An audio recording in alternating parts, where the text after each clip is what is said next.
Helios Spire did not just float in space. It presided over it. A marvel of post-war architecture, the station resembled a silver needle, threading the eye of a storm, orbiting the massive swirling gas giant, known to the locals as the Titan.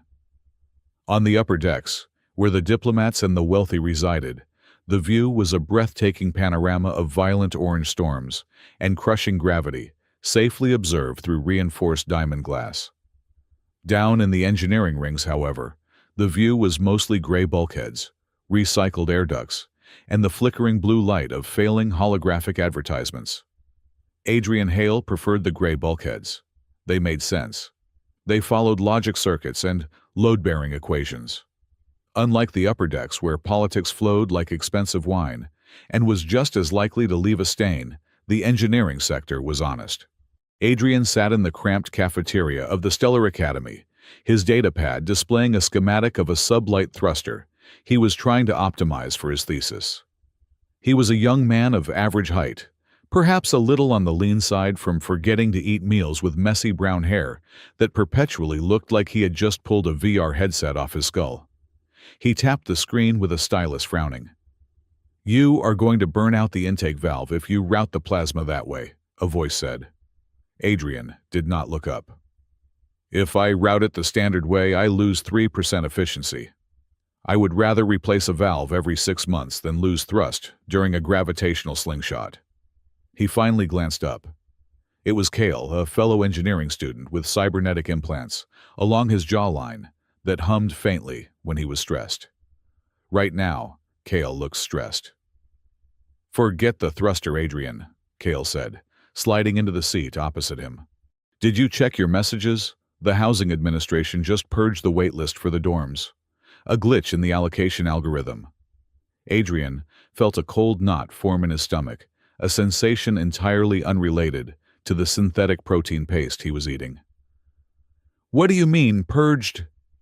"I mean deleted," Cale whispered, leaning in. "Gone. And since your lease renewal was pending the system update, you are technically currently homeless." Adrian dropped his stylus.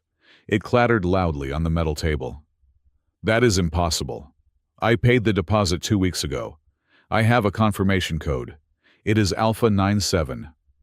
"It does not matter," Kyle interrupted. "The administration sent out a blanket apology. They are refunding the credits, but the rooms are gone, snapped up by the new diplomatic envoys arriving for the Peace Jubilee." Adrian scrambled to open his personal messages. There it was, a blinking red notification icon that looked like a drop of blood on his screen.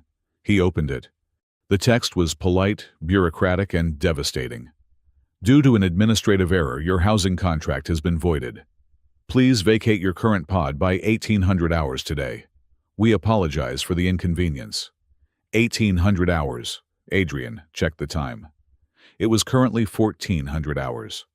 He had 4 hours to pack his entire life and find a place to sleep on a station where a square meter of floor space cost more than a kidney. "I am dead," Adrian murmured. "I am actually dead. I cannot afford the commercial hotels in the transient ring. They charge 200 credits a night." "You have savings, right?" Kyle asked. "I have enough for a student dorm," Adrian said, his voice rising in panic. "Not a luxury suite, and certainly not enough to put down a first and last month deposit on a private apartment in the core sectors." He needed a miracle, or a very cheap, very terrible hole in the wall. 2 hours later, Adrian was sitting on his suitcase in the hallway of the academy, scrolling through the public housing network. He had been rejected by 3 automated systems and 1 sentient slime mold that claimed he emitted too much anxiety heat. The available options were grim. There was a storage closet in the cargo bay that smelled of ozone and fertilizer for 500 credits a month. There was a shared bunk with a nocturnal species that communicated by screaming at ultrasonic frequencies. And then there was the listing at the bottom of the feed. Room available. Sector 12. Ring 4. Spacious. Private bath. View of the Titan. 300 credits a month. Adrian blinked. 300 credits. That was less than the subsidized student dorms.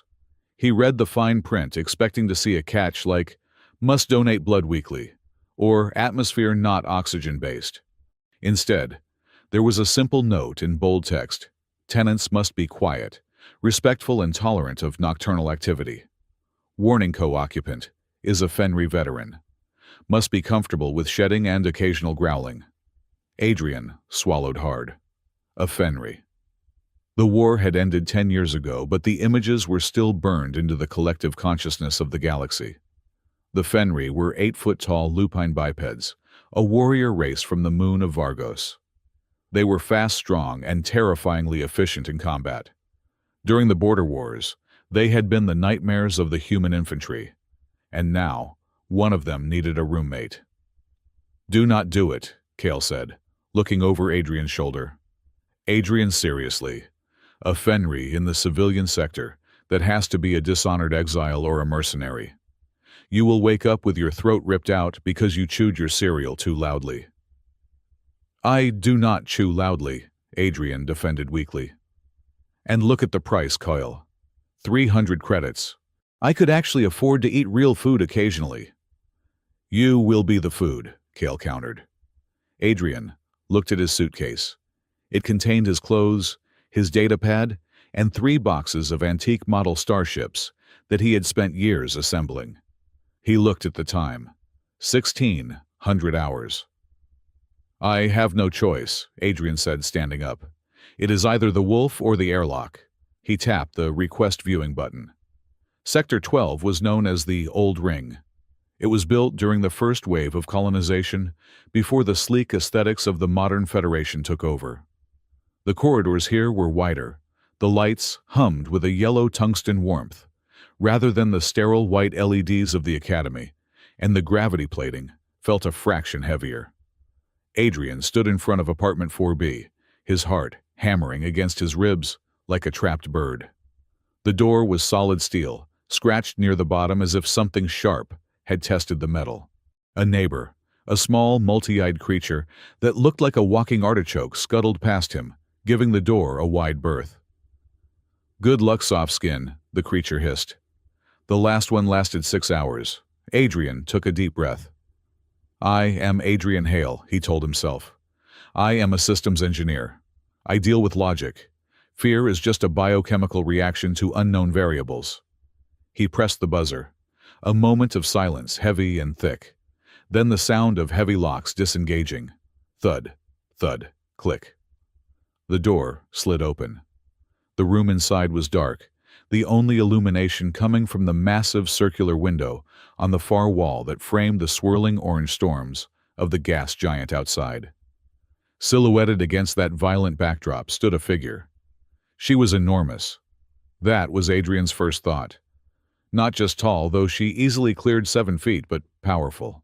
She wore a simple gray tank top and loose tactical trousers, but the muscles in her arms shifted like steel cables under a coat of sleek silver fur.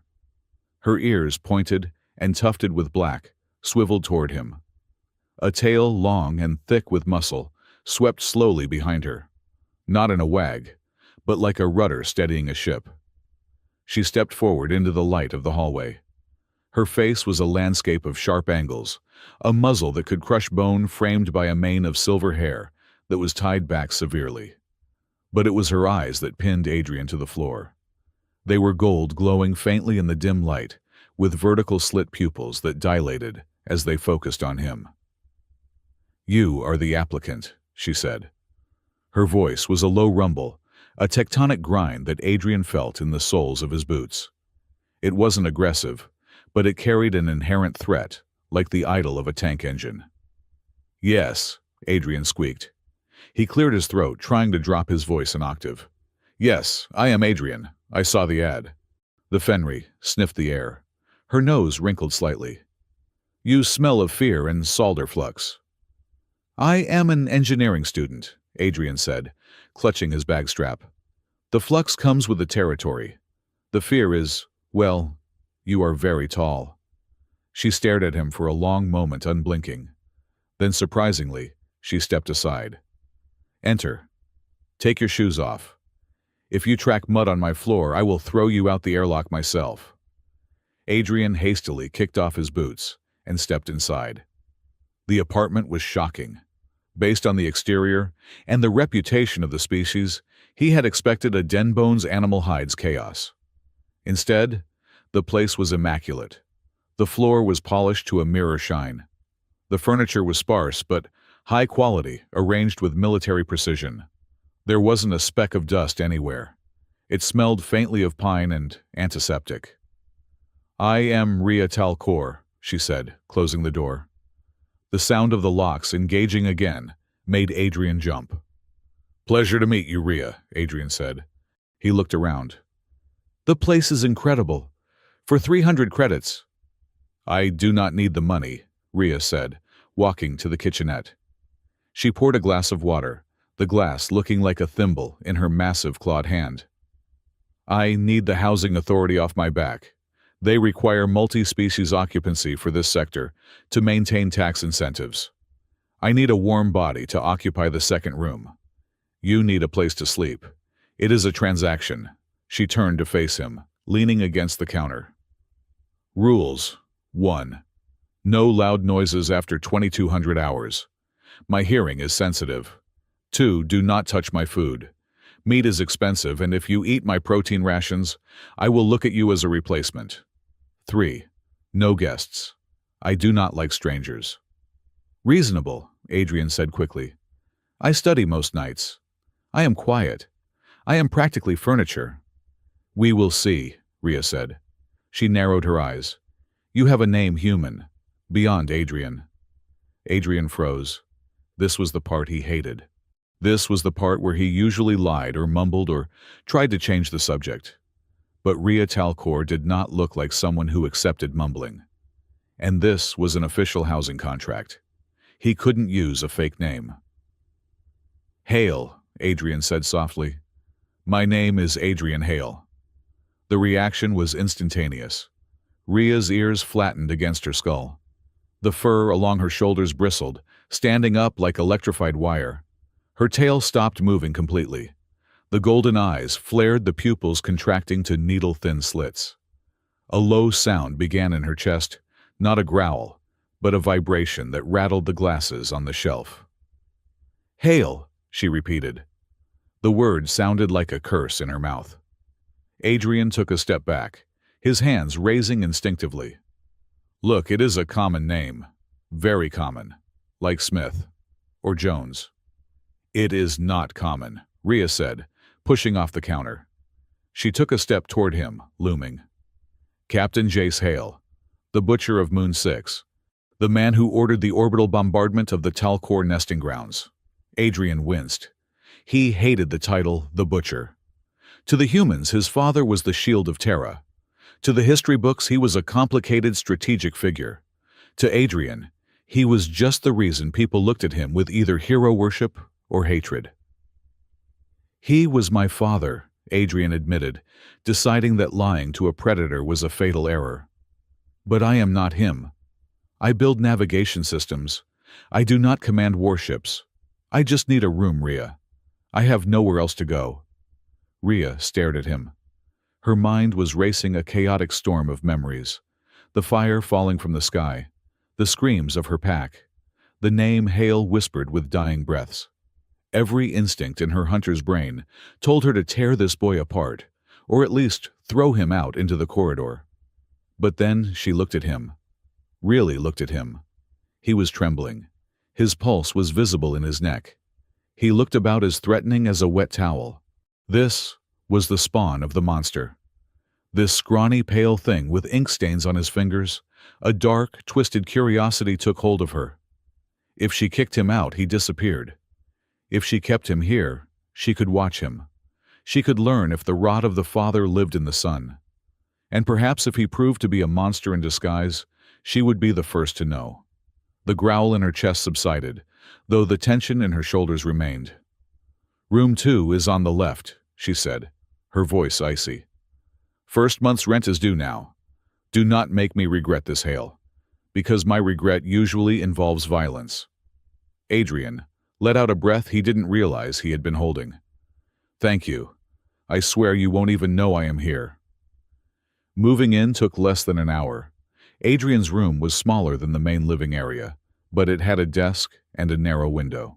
He unpacked his few clothes, set up his small shrine of model starships, ironically, keeping the model of his father's flagship, the Vanguard, deep in the bottom of his trunk, and tried to calibrate his mood. He was alive. He had a room. He had a view of a gas giant. Sure, his roommate was a 7-foot wolf woman who despised his bloodline, but the rent was fantastic. He spent the evening avoiding the common areas. He could hear Rhea moving around in the living room. The sounds were heavy, the thud of weights being lifted, the sharp shing of metal being sharpened. He decided to skip dinner rather than risk a kitchen encounter. By 2300 hours, the apartment was silent. Adrian brushed his teeth in the small ensuite bathroom, changed into his worn-out pajamas, and crawled into the narrow bed. The mattress was firm, which he liked. He lay there listening. The station hummed the deep, rhythmic thrum of the life support systems. Outside his door, silence. She is just a student, Adrian told himself. Just a person. A very large, scary person with sharp teeth. But civilization holds us together. The war is over. Exhaustion finally overtook anxiety. Adrian drifted into a restless sleep, dreaming of starships burning in the atmosphere and golden eyes watching from the dark. He woke up with a gasp. It wasn't a noise that woke him. It was that primal lizard brain instinct that screams when a predator is near. The air in the room felt heavy, charged with static. The room was dark, lit only by the faint, ghostly blue light of the gas giant, filtering through the window. Adrian opened his eyes. Rhea was there.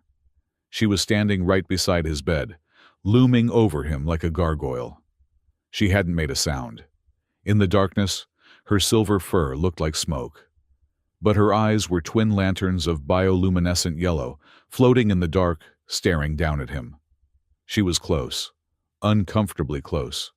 He could feel the heat radiating off her body. He could smell the scent of ozone and wild pine. Her muzzle was inches from his face. Adrian's brain short-circuited. He didn't scream. His throat was too tight for that. Instead, he let out a high-pitched, strangled wheeze and scrambled backward, tangling himself in his sheets. He rolled off the mattress and hit the floor with a loud thump. "Do not eat me," he yelped, holding up a pillow as a shield. "I am mostly bone. I have high cholesterol." Rhea did not lung. She did not roar. She simply straightened up, her silhouette towering in the dim light. She looked calm, almost clinical. "Your heart rate spiked," she said. Her voice was a low murmur, barely louder than the hum of the ventilation. Adrian peered over the pillow, his heart hammering against his ribs like a jackhammer. "My heart rate spiked. You are standing over me while I sleep. You look like the Grim Reaper's pet dog." Rhea tilted her head, her ears twitching. "I heard your breathing change, rapid eye movement. Signs of distress. I came to ensure you were not dying. It causes a lot of paperwork if a tenant expires on the first night." "I was sleeping," Adrian hissed, untangling his legs from the sheets. "People sleep. Sometimes we have nightmares. We do not need a giant wolf hovering over us." Rhea took a step back, her tail giving a single, slow swish. "I was observing. Humans are fragile. Your respiratory systems are inefficient. I wanted to see if the air filtration was sufficient for your weak lungs." "My lungs are fine," Adrian said, standing up and trying to salvage some dignity, though it was hard when wearing pajamas with little cartoon rockets on them. "Please, just knock or send a message. Do not stand over me watching me sleep. It is terrifying." Rhea's eyes narrowed slightly, the golden glow dimming as she stepped back into the shadows of the doorway. A strange expression crossed her face, something between amusement and calculation. "You smell of fear again, Hale," she said softly. "It is pungent." "I am terrified," Adrian admitted. "You are terrifying." "Good," Rhea said. "Keep your heart rate down. The noise is annoying." She turned and vanished into the hallway, moving with a silence that shouldn't have been possible for a creature of her size. Adrian stood in the middle of his room, clutching his pillow, his chest heaving. He looked at the door. He looked at the window, where the storm raged on the gas giant. 300 credits. He whispered to himself a mantra of survival. 300 credits. 300 credits. He climbed back into bed, pulling the blanket up to his chin. He stared at the open door, waiting for the golden eyes to return. They didn't. But as he lay there trying to force his heart to slow down, he couldn't shake the feeling that he hadn't just rented a room. He had walked into a trap. And the worst part was the trap had very nice amenities. From the other room, he heard a sound. It was low, rhythmic, and deep.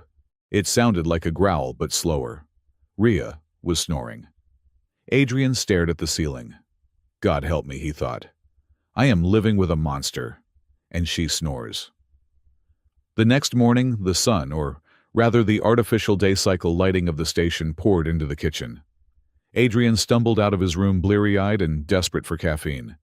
He had slept a total of 4 hours, most of it with one eye open. Rhea was already awake. She was sitting at the small kitchen table, eating raw meat out of a metal bowl. It was a massive slab of something red and sinewy. She tore into it with precision, her sharp teeth shearing through muscle fiber with disturbing ease. She looked up as Adrian entered.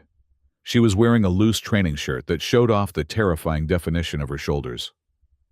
"Good morning," Adrian mumbled, moving towards the coffee maker. He tried not to look at the meat. "You talk in your sleep," Rhea said, not stopping her chewing. Adrian froze with the coffee pot in his hand. "I do not." "You do," she swallowed a chunk of meat. "You were muttering about integration variables and thermal exhaust. It was incredibly boring. I almost suffocated you with a pillow, just to make it stop." Adrian poured his coffee, his hand shaking slightly. "It is a stress response. I have a lot of work." "Sit," Rhea said, pointing a claw at the empty chair opposite her. Adrian hesitated, then sat. He wrapped his hands around his mug, using the heat to ground himself. "We need to establish boundaries," Rhea said. She wiped her mouth with a napkin, a surprisingly civilized gesture, given the carnage in her bowl. "You are a Hale. I am Talcor. Our names have history." "I know," Adrian said, looking down at his coffee. "I know the stories." "Stories?" Rhea laughed, a harsh, barking sound. "I live the stories, boy. I was 6 years old when the sky burned. I remember the smell of burning fur and the sound of the dropships." Adrian looked up, meeting her gaze. The gold in her eyes was hard cold. "I cannot change what he did," Adrian said quietly. "And I cannot change who I am. But I am not here to fight a war that ended 10 years ago. I am here to get my degree and leave." Rhea studied him. She was looking for the lie. She was looking for the arrogance she associated with his father's name. But all she saw was a tired, caffeinated student who looked like a strong wind would blow him over. "Fine," Rhea said. "But know this, Adrian Hale. I am not just a student. I work security for the station. I have clearance levels you cannot dream of. If you bring trouble to my door, or if I find out you are sending data back to Earth about me or my kind." She leaned forward, her voice dropping to that tectonic rumble again. "I will eat you, and I will not cook for you first." Adrian swallowed. "Understood. No trouble, no spying, just engineering." "Good." Rhea stood up, picking up her empty bowl. "Now, clean your dishes when you are done. I am going to the gym. If you touch the thermostat, I will break your fingers." She walked out of the apartment, the door swooshing shut behind her. Adrian sat alone in the silence of the kitchen. He took a sip of his coffee. It was bitter and too hot, but it felt real. He looked at the empty chair where the giant wolf woman had been sitting. He looked at the spot of blood she had left on the table from her breakfast. He reached out and wiped it away with his thumb. 300 credits, he said to the empty room. 300 credits. He finished his coffee, washed the mug, and dried it until it squeaked. He then went back to his room, opened his datapad, and looked at the picture of his father he kept hidden in a locked file. Captain Jace Hale, standing tall in his uniform, looking like the hero the galaxy said he was. "Thanks for the legacy, Dad," Adrian muttered. "It is really helping with the roommate situation." He closed the file, picked up his bag, and headed out to class. He had survived the first night. He had survived the first breakfast. Now he just had to survive the rest of the semester without becoming a chew toy. As he walked down the corridor, he didn't notice the shadow watching him from the ventilation duct above, or the golden eyes tracking his movement until he disappeared into the lift. Rhea Talcor was not done observing yet. The hunt for the truth had just begun. Living with a Fenry was less like having a roommate, and more like cohabitating with a highly disciplined shedding storm system. Adrian Hale had been living in apartment 4B for 3 weeks. In that time, he had learned several immutable laws of physics that were not taught at the Stellar Academy. First, Fenry fur possessed an electrostatic charge that allowed it to cling to surfaces that theoretically should repel matter. Second, Fenry's idea of a light snack involved enough protein to sustain a human family for a week. Third, and most distressingly, Rhea Talcor had hearing so sensitive that she considered Adrian's mechanical keyboard to be an instrument of torture. It was Tuesday evening. Adrian was sitting on the floor of the living room, armed with a sticky lint roller, waging a losing war against the silver hairs that had woven themselves into the fabric of the sofa. "It is everywhere," Adrian muttered, peeling off a gray-coated sheet of adhesive paper. "I found fur in my sealed nutrient packs. I found fur in my toothbrush. I am fairly certain I am inhaling silver strands and slowly becoming part wolf." Rhea was sharpening a combat knife at the kitchen table. The rhythmic shing-shing sound was deliberate and menacing. She did not look up. "If you were not so soft and sticky, it would not adhere to you," Rhea rumbled. "Fenry fur represents vitality. You should be honored to be decorated by it." "I am not decorated," Adrian countered, ripping another sheet off the roller with a loud crackle. "I am upholstered." Rhea's ears twitched flat against her skull. She stopped sharpening the knife and turned her glowing amber eyes toward him. "That noise, the ripping, it is like tearing flesh. Stop it." "Stop shedding and I will stop ripping," Adrian said, feeling brave because he was 5 meters away. "I cannot stop biological functions, Hale," she growled, low in her throat. "Just as you apparently cannot stop hammering on that keyboard of yours like a frantic woodpecker. Last night at 0200 hours, you were typing so loud I could hear the keystrokes through 2 walls. Click, clack, click, clack. What were you even writing?" "A manifesto." "It was a simulation code for a grav lift stabilizer," Adrian defended himself, abandoning the lint roller. "And they represent cherry blue switches.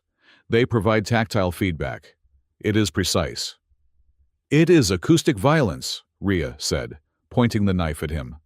"If you do not get a silent keyboard, I will dip that one in epoxy resin." Adrian looked at the knife, then at her serious expression. He sighed. "Fine. Silent membranes. But if I buy a silent keyboard, you have to agree to vacuum the common area twice a week, with the industrial filter." Rhea considered this, weighing the annoyance of cleaning against the relief of silence. "Agreed. But if I find your circuit boards on the dining table again, I am eating them. Silicon gives me indigestion, but it will be worth it to teach you order." "You are a tyrant," Adrian mumbled, standing up. "I am a predator," Rhea corrected, returning to her blade. "You are just lucky I am a domesticated one." The domestic bickering was a relief compared to the atmosphere at the Helios Academy. If the apartment was a battlefield of fur and noise, the academy was a minefield of quiet, suffocating judgment. Adrian walked into the advanced propulsion lab clutching his datapad to his chest. He could feel the eyes on him. It was subtle a pause in conversation when he entered a lingering glance at his ID badge, where the name Hale was printed in bold, unforgiving letters. Professor Dr. Zoltan, a crustacean-like entity from the aquatic moon of Enceladus Prime, was reviewing the semester projects. Dr. Zoltan did not like humans. He found them dry, erratic, and responsible for polluting half the sector during the war. Mr. Hale, Dr. Zoltan, gurgled his translator collar, turning the wet clicks of his language into a flat, synthesized mechanical voice. Your design for the thermal exhaust port utilizes a reckless amount of shielding bypass. It is aggressive, dangerous. Adrian stood by the holographic projector, his hands sweating. It is not aggressive, Professor. It is efficient. By routing the heat directly into the auxiliary capacitors, we reclaim 20% of the energy. It is a preservation tactic, not a combat one. Dr. Zoltan's eye stalks swiveled, examining Adrian with disdain. Preservation. Interesting word choice from your lineage. Usually Hale prefers to burn things down, rather than preserve them. The lab went silent. The other students, a mix of humans, avians, and Terrans, shifted uncomfortably. This was not a critique of engineering. It was a political statement. Adrian clenched his jaw. He wanted to shout. He wanted to say that he was 22 years old, that he had been 12 when the war ended, and that he had never fired a weapon in his life. But he knew it would not matter. The math holds up, Doctor, Adrian said, keeping his voice steady. The physics do not care about my last name. Dr. Zoltan made a wet, dismissive sound. We shall see. I will review it again. Do not expect leniency. As Adrian packed up his gear, Cale leaned over. That was brutal. He is grading you on a curve, and the curve is shaped like your dad's service record. I am used to it, Adrian lied. By the way, Cale whispered, looking around. How is life in the wolf den? Do you still have all your limbs?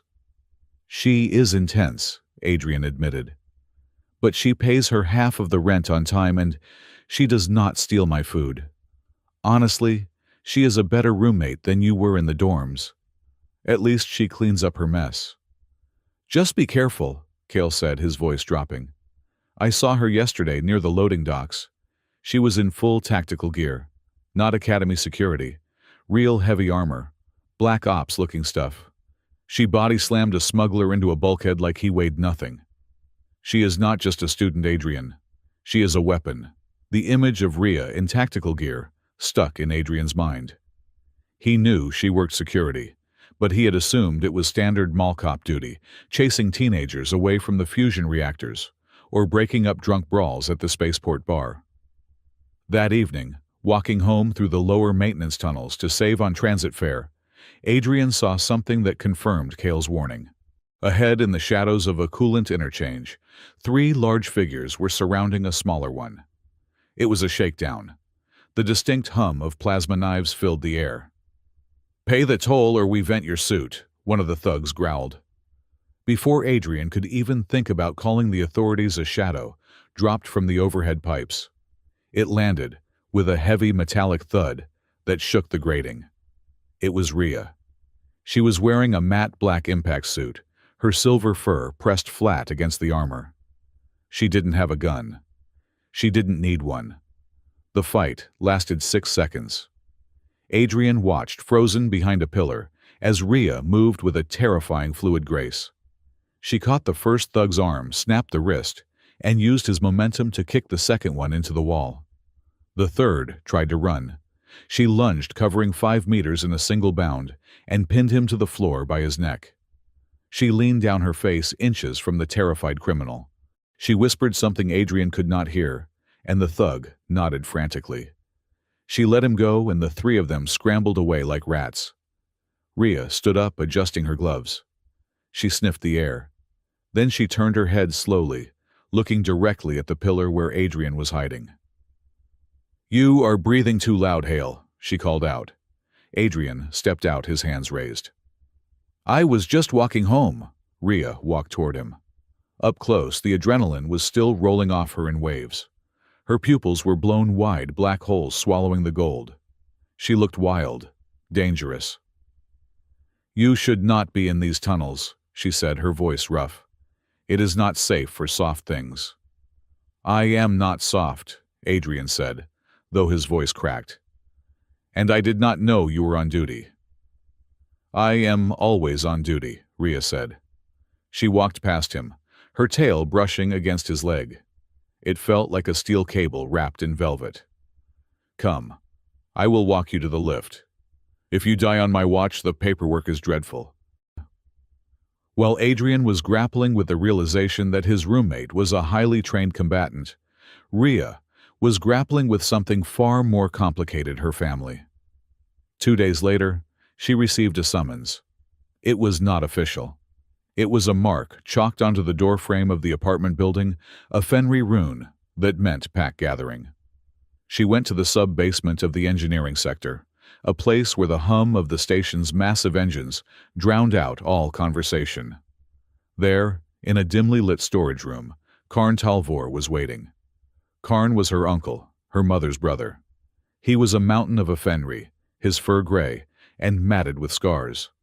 He had lost an eye during the bombardment of Moon 6, and the empty socket was covered by a crude cybernetic patch. He hated humans with a religious fervor. "Niece," Karn rumbled, embracing her. He smelled of old oil and bitterness. "You look well. The city life has not made you soft." "I am never soft, uncle," Rhea said, stepping back. "Why did you call me?" There were 2 other Fenry in the shadows, younger ones looking at Karn with reverence. "We hear things," Karn said, pacing around a crate of munitions. "We hear you are living with the enemy, with the spawn of the Butcher." "I am living with a student named Adrian," Rhea corrected, her tone neutral. "It is a tactical position. I observe him." "And what have you found?" Karn pressed. "Does he plot? Does he carry his father's hatred? Does he have access to the old codes?" Rhea hesitated. She thought of Adrian in his pajamas fighting the lint roller. She thought of him drinking too much coffee and shaking. She thought of the way he looked at the stars, not with a conqueror's greed, but with a child's wonder. "He is unremarkable," Rhea lied. "He is weak, clumsy. He has no interest in politics or war." Karn spat on the floor. "Deception. The Hales are snakes. The father played the hero while signing our death warrants. The son plays the fool to hide his ambition." Karn stepped closer, gripping Rhea's shoulder. His claws dug into her armor. "We need leverage, Rhea. The council is voting next month on the reparations bill. If we can prove the Hale boy is unstable, or if we can find evidence in his possession that links his father to the illegal targeting arrays, we can crush the human delegation." "He has no evidence," Rhea said, feeling a cold knot in her stomach. "He has model ships and textbooks." "Look harder," Karn hissed. "There is a blood debt, Rhea. Your mother. My sister. Her bones are dust on that moon because of the name Hale. Do not forget that." "I have not forgotten," Rhea said softly. But in her mind, a memory surfaced, a fragment she had pushed down for years. Her mother dying in the infirmary tent, gripping Rhea's hand. It was not him, little one. The human tried to stop it. Karn saw the hesitation in her eyes. "You are wavering. Do not let the human pheromones dull your senses. He is a tool. Use him. Break him if you must. Break him. But bring me something I can use." Unbeknownst to them, high above in the ventilation shaft, Adrian was freezing. He had been tracing a faulty atmospheric sensor that had been giving false readings in the sector. He had crawled into the duct 20 minutes ago, only to hear voices below. He didn't understand the Fenry dialect fully, but he knew enough words. Butcher, blood debt, break him. He saw Rhea standing there nodding to the scarred wolf. Adrian backed away slowly, his heart pounding in his ears. He didn't make a sound. He retreated through the dark tunnels, the words echoing in his head. Blood debt. Was she planning to kill him? Was this whole roommate arrangement a long con to get close to him, to punish him for his father's sins? He returned to the apartment, An hour later, pale and shaken, Rhea was already there, sitting on the couch reading a datapad. She looked up her face, calmed the monster from the basement gone. "You are late," she said. "I made stew. There is extra if you want it." Adrian looked at her, the creature, who had just discussed breaking him with her uncle. He looked at the bowl of stew on the counter. It smelled savory. "I am not hungry," Adrian whispered. He went into his room and locked the door. He pushed his desk chair under the handle. It was a futile gesture against a Fenry, but it made him feel slightly less exposed. For the next week, the atmosphere in the apartment was brittle. Adrian avoided Rhea. He stopped making jokes. He ate in his room. He locked his digital files with triple encryption. Rhea noticed the change. The scent of fear was back stronger than before, mixed with something else, betrayal. She didn't know he had overheard the meeting, but she knew he was pulling away. And surprisingly, it bothered her. The breaking point came on a Friday. Adrian was in the bathroom trying to fix the sonic shower head that had been vibrating violently. He had the panel open and was wrenching on a rusted coupling. "You are turning it the wrong way," Rhea's voice came from the doorway. Adrian jumped, dropping his wrench. "Do not sneak up on me." "I walked normally. You are just deaf," she said, leaning against the doorframe. "It is a left-hand thread. Fenry engineering." "I know how a thread works," Adrian snapped. He grabbed the wrench and twisted hard to the right out of spite. The coupling exploded. A jet of high-pressure, freezing cold water blasted Adrian directly in the chest, knocking him backward into the tub. The water sprayed everywhere, soaking the walls, the ceiling, and drenching Adrian to the bone.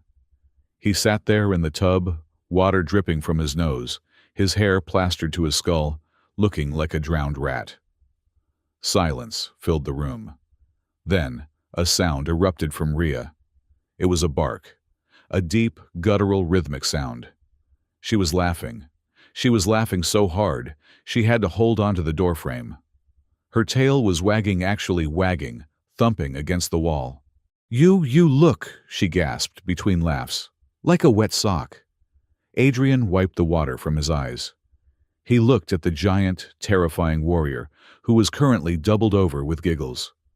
The tension in his chest broke. It was impossible to be terrified of someone laughing that hard. "It is not funny," Adrian said, fighting a smile. "This water is freezing." "It is hilarious," Rhea said, wiping a tear from her eye. She walked over, reached out a hand and turned the main valve off with a single, effortless twist. Then, she offered the hand to him. Adrian looked at the massive paw, the black claws that could disembowel him. He hesitated for a second, then grabbed it. She hoisted him out of the tub as if he weighed nothing.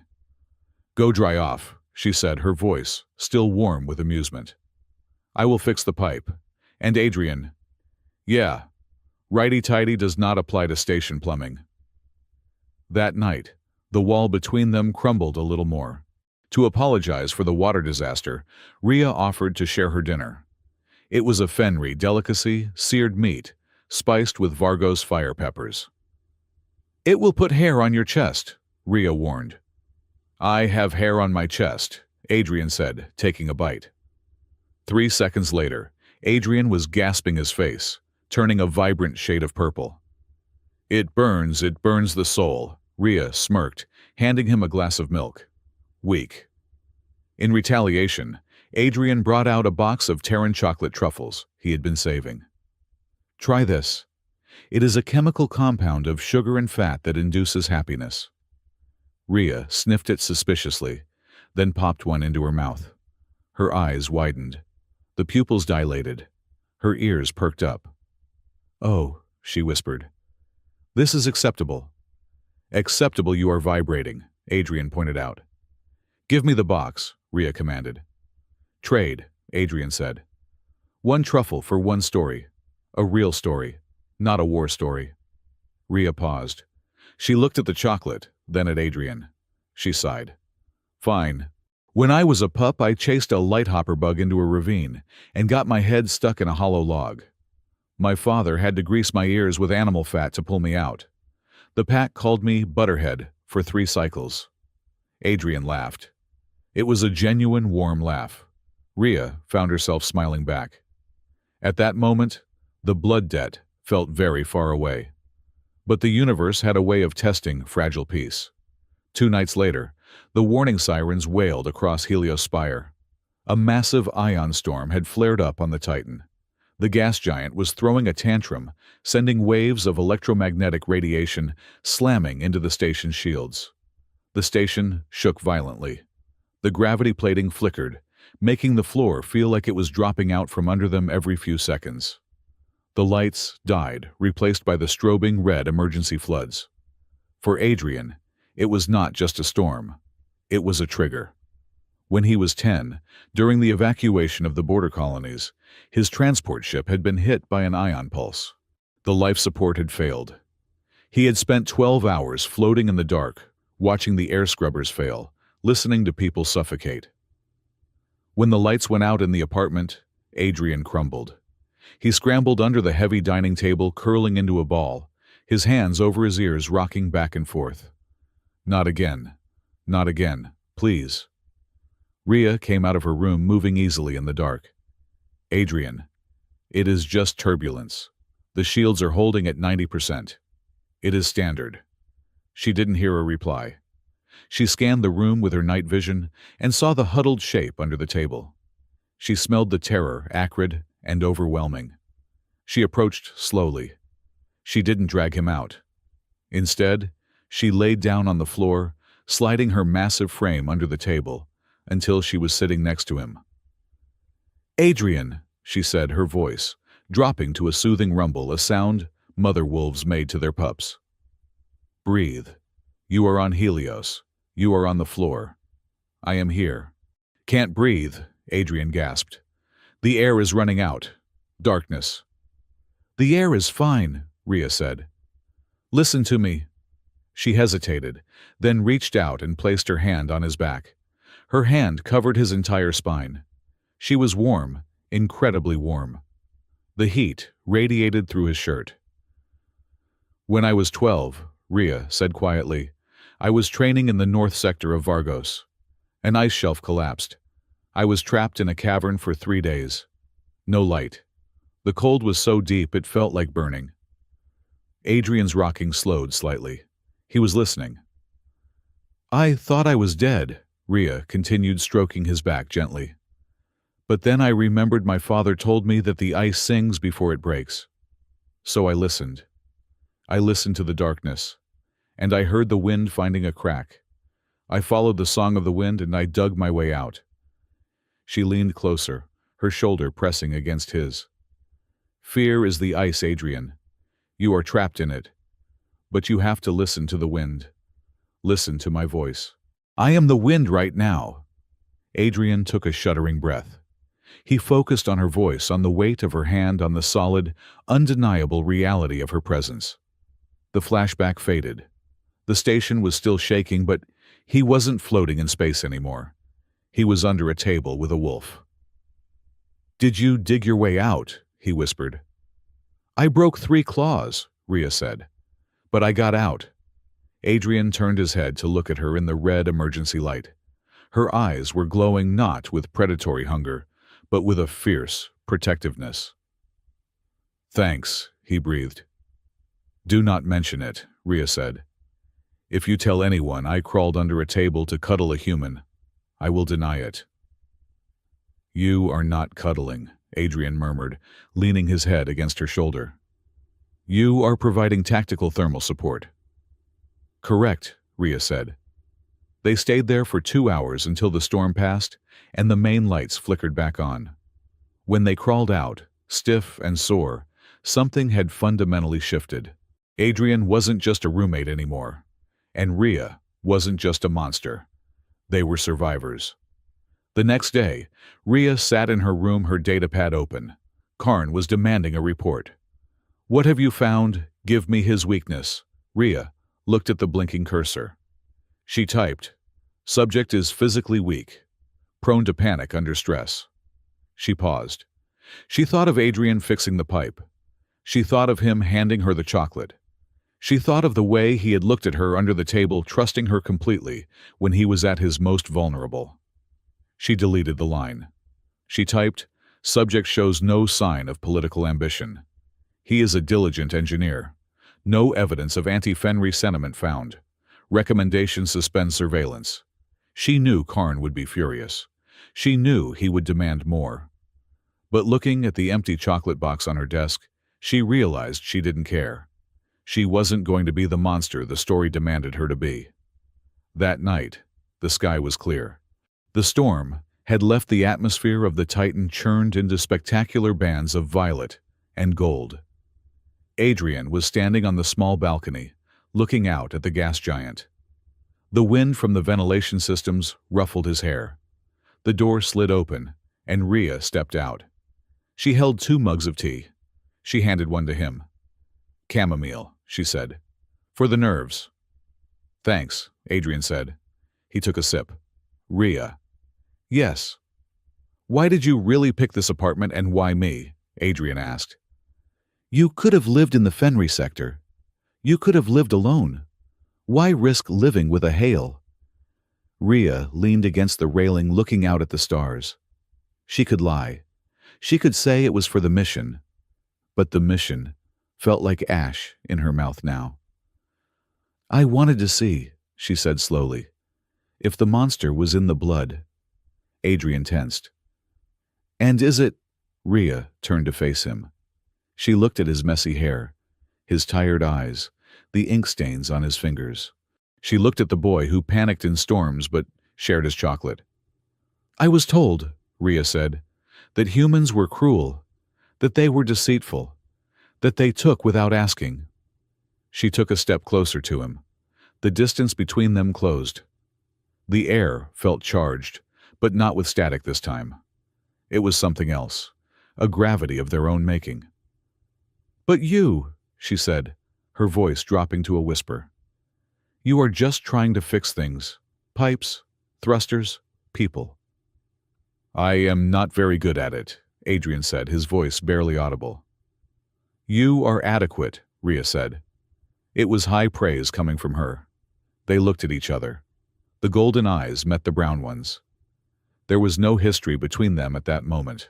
No war, no burning moons.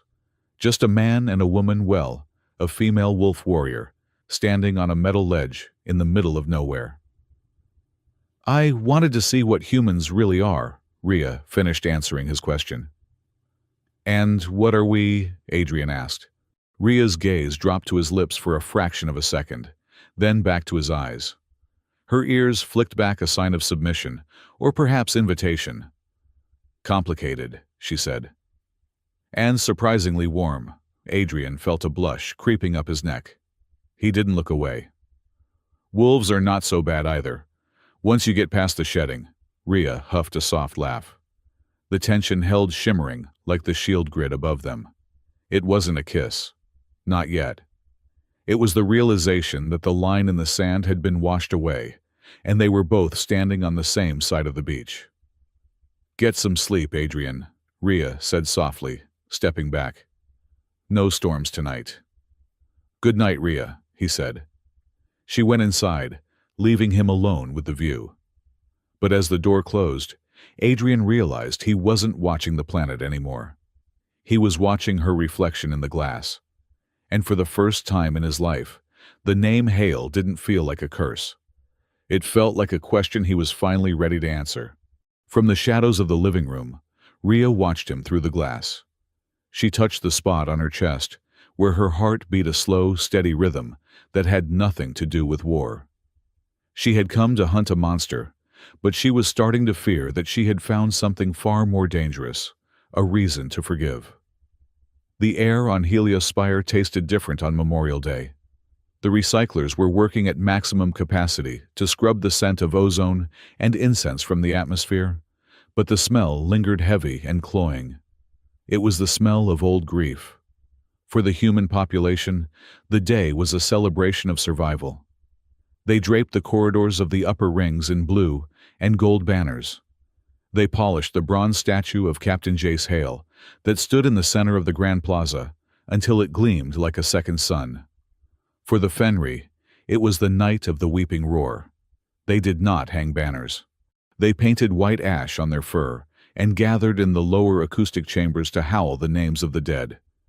It was a haunting sound that vibrated through the hull of the station, rising up through the floorboards like the station itself was mourning. Adrian Hale stood at the edge of the Grand Plaza, trying to make himself as small as possible. He wore his standard gray academy jumpsuit, hoping to blend in with the maintenance walls. He had not wanted to come. He wanted to be in his apartment hiding under his noise-canceling headphones. But the academy had made attendance mandatory for all scholarship students. "Look at him," a voice whispered nearby. "That is the son. He looks nothing like the captain. Too small, too weak." Adrian kept his eyes on his boots. He felt a hand grip his shoulder. It was heavy, and the claws pricked the fabric of his suit just enough to register. "Stand up straight," Rhea Talcor rumbled in his ear. She was not in her tactical gear today. She wore a formal Fenri tunic of deep crimson, the color of dried blood. Her silver fur was brushed to a shine, and the white ash markings on her face made her golden eyes look even more piercing. "If you slouch, you look guilty. If you stand tall, you just look arrogant. Arrogance is safer." "I do not want to be either," Adrian murmured, straightening his spine. "I just want to be invisible." "You have the wrong last name for invisibility," Rhea said. She scanned the crowd, her ears swiveling like radar dishes.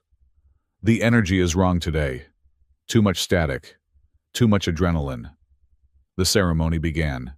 A human admiral, a man with more medals than chest space, stepped up to the podium beneath the statue of Jace Hale. He began to speak of honor, of the necessary sacrifices of the Shield of Terra. Adrian turned him out. He looked at the statue. The bronze face was stoic, heroic. It did not look like the man in the picture Adrian kept in his datapad. The man in the picture looked tired. Suddenly, a commotion erupted from the left flank of the crowd. A group of young Fenri broke through the security cordon. They were not wearing the traditional ash. They were wearing red bandanas. "Butcher!" one of them screamed. A canister flew through the air. It struck the chest of the bronze statue with a wet, sickening thwack. Red paint exploded outward, dripping down the bronze uniform like a fresh wound. The crowd gasped. Then, the silence shattered. "Get them!" a human shouted. "Burn the statue!" a Fenri roared back. Chaos ensued. A human mechanic threw a wrench. A Fenri youth tackled a security officer. The crowd surged, a panic-driven wave of bodies. Adrian was shoved hard. He stumbled, falling to one knee. A heavy boot came down, missing his fingers by millimeters. He looked up to see a massive dock worker, raising a fist, eyes blind with rage, not caring who he hit. Then a shadow fell over Adrian. Rhea stepped between him and the crowd. She did not strike. She simply roared. It was not a scream. It was a physical wall of sound, a resonant bass note that hit the chest and forced the lungs to empty. The immediate area froze. The dock worker took a step back, his face draining of color. "Disperse," Rhea commanded. Her voice was calm, cold, and absolute. She grabbed Adrian by the back of his jumpsuit and hauled him to his feet. "We are leaving, now." "But the ceremony," Adrian stammered.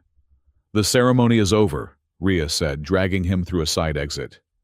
"Before the blood starts to match the paint." As they hurried through the service corridors away from the riot, Adrian looked at her. Her jaw was set tight. The white ash on her cheek was smeared. "Thanks," he said. "Do not thank me," she snapped, her voice vibrating with suppressed anger. "You humans build statues to men who burned worlds, and you are surprised when people throw paint. You are idiots. All of you." Adrian stopped. He pulled his arm free from her grip. "I did not build the statue, Rhea, and I did not throw the paint. I am just the guy trying not to get trampled." Rhea turned on him, her golden eyes blazing. "You are a Hale. That statue is your inheritance. Whether you want it or not, that red paint is on your hands too." She turned and walked away, her tail lashing violently behind her. Adrian stood alone in the gray corridor, the sound of the distant riot echoing like thunder. The tension on the station did not dissipate. It curdled. Karn Talvor sat in the dark of the sub-level engineering deck. The room was illuminated only by the holographic display of the station's life support schematics. "The paint was a good touch," Karn said to the young Fenry, standing at attention. "It woke them up. It made them remember the anger." "The humans are increasing security," the youth reported. "They are locking down the upper rings." "Good," Karn said. He traced a claw along the schematic of the oxygen exchange hub. "Let them guard the statues and the diplomats. They always forget to look at the pipes." The door hissed open. Rhea entered. She still wore her formal tunic, but she had wiped the ash from her face. She looked tired. "You summoned me, Uncle," she said. Karn turned. His cybernetic eye whirred as it focused on her. "I saw you in the plaza. You protected the boy." "I prevented a diplomatic incident," Rhea said stiffly. "If a mob kills a Hale on Memorial Day, the humans will not just arrest us. They will purge the station." "Perhaps," Karn said. He walked over to her. "Or perhaps you are forgetting who he is." "He is a student," Rhea said. "He is clumsy. He puts too much sugar in his coffee. He is not a warlord." Karn laughed a dry, rasping sound. "You think Jace Hale was born a monster? No. He was a man once. A man who followed orders, just like his son will." He placed a hand on Rhea's shoulder. "I have found the records, Rhea. The unredacted ones from the War Ministry." Rhea went still. "What records?" "The flight logs from the night your parents died," Karn lied smoothly. The logs were forged a masterpiece of digital manipulation he had paid a hacker 6 months' wages to create. Jace Hale was not just the commanding officer in the orbit. He piloted the dropship. He led the ground team. Rhea's breath hitched. "No, that is not the way history says it was a bombardment." "The history is written by humans," Karn hissed. "He went down there. He looked them in the eye. He executed them, Rhea. Personally. He put a bolt through your mother's chest while she begged for the safety of her pup." The world tilted on its axis for Rhea. The memory of her mother's voice, the human, tried to stop it, flickered, and died crushed under the weight of this new, horrific truth. "Why?" she whispered. "Because they are humans," Karn said. "Because they fear what they cannot control. And the Hale bloodline is the spear point of that fear." He leaned in close. "We are going to balance the scales, niece. Tonight. The weeping roar will not just be a song. It will be a promise kept." "What are you planning?" Rhea asked, her voice hollow. "Justice," Karn said. "I need you to bring the boy to me, alive. I want him to admit what his father did. I want the galaxy to see a Hale beg for forgiveness before the end." "And if I refuse, then you are not Talcor," Karn said simply. "You are a pet to the man who murdered your mother." Rhea closed her eyes. She saw Adrian smile when he fixed the pipe. She saw the paint dripping like blood on the statue. She saw the imaginary bolt hitting her mother's chest. "I will bring him," she said. While Rhea was descending into darkness, Adrian was staring at a light that shouldn't be there. He was in the secondary maintenance bay, covering a shift for a friend who was too afraid to work on Memorial Day. He was monitoring the station's atmospheric pressure grid. "This is wrong," Adrian muttered. He tapped the screen. Sector 4, the primary human residential district, was showing a pressure variance of 0.03%. It was negligible, a rounding error. But Adrian Hale did not believe in rounding errors. He pulled up the historical data. The variance wasn't random fluctuation.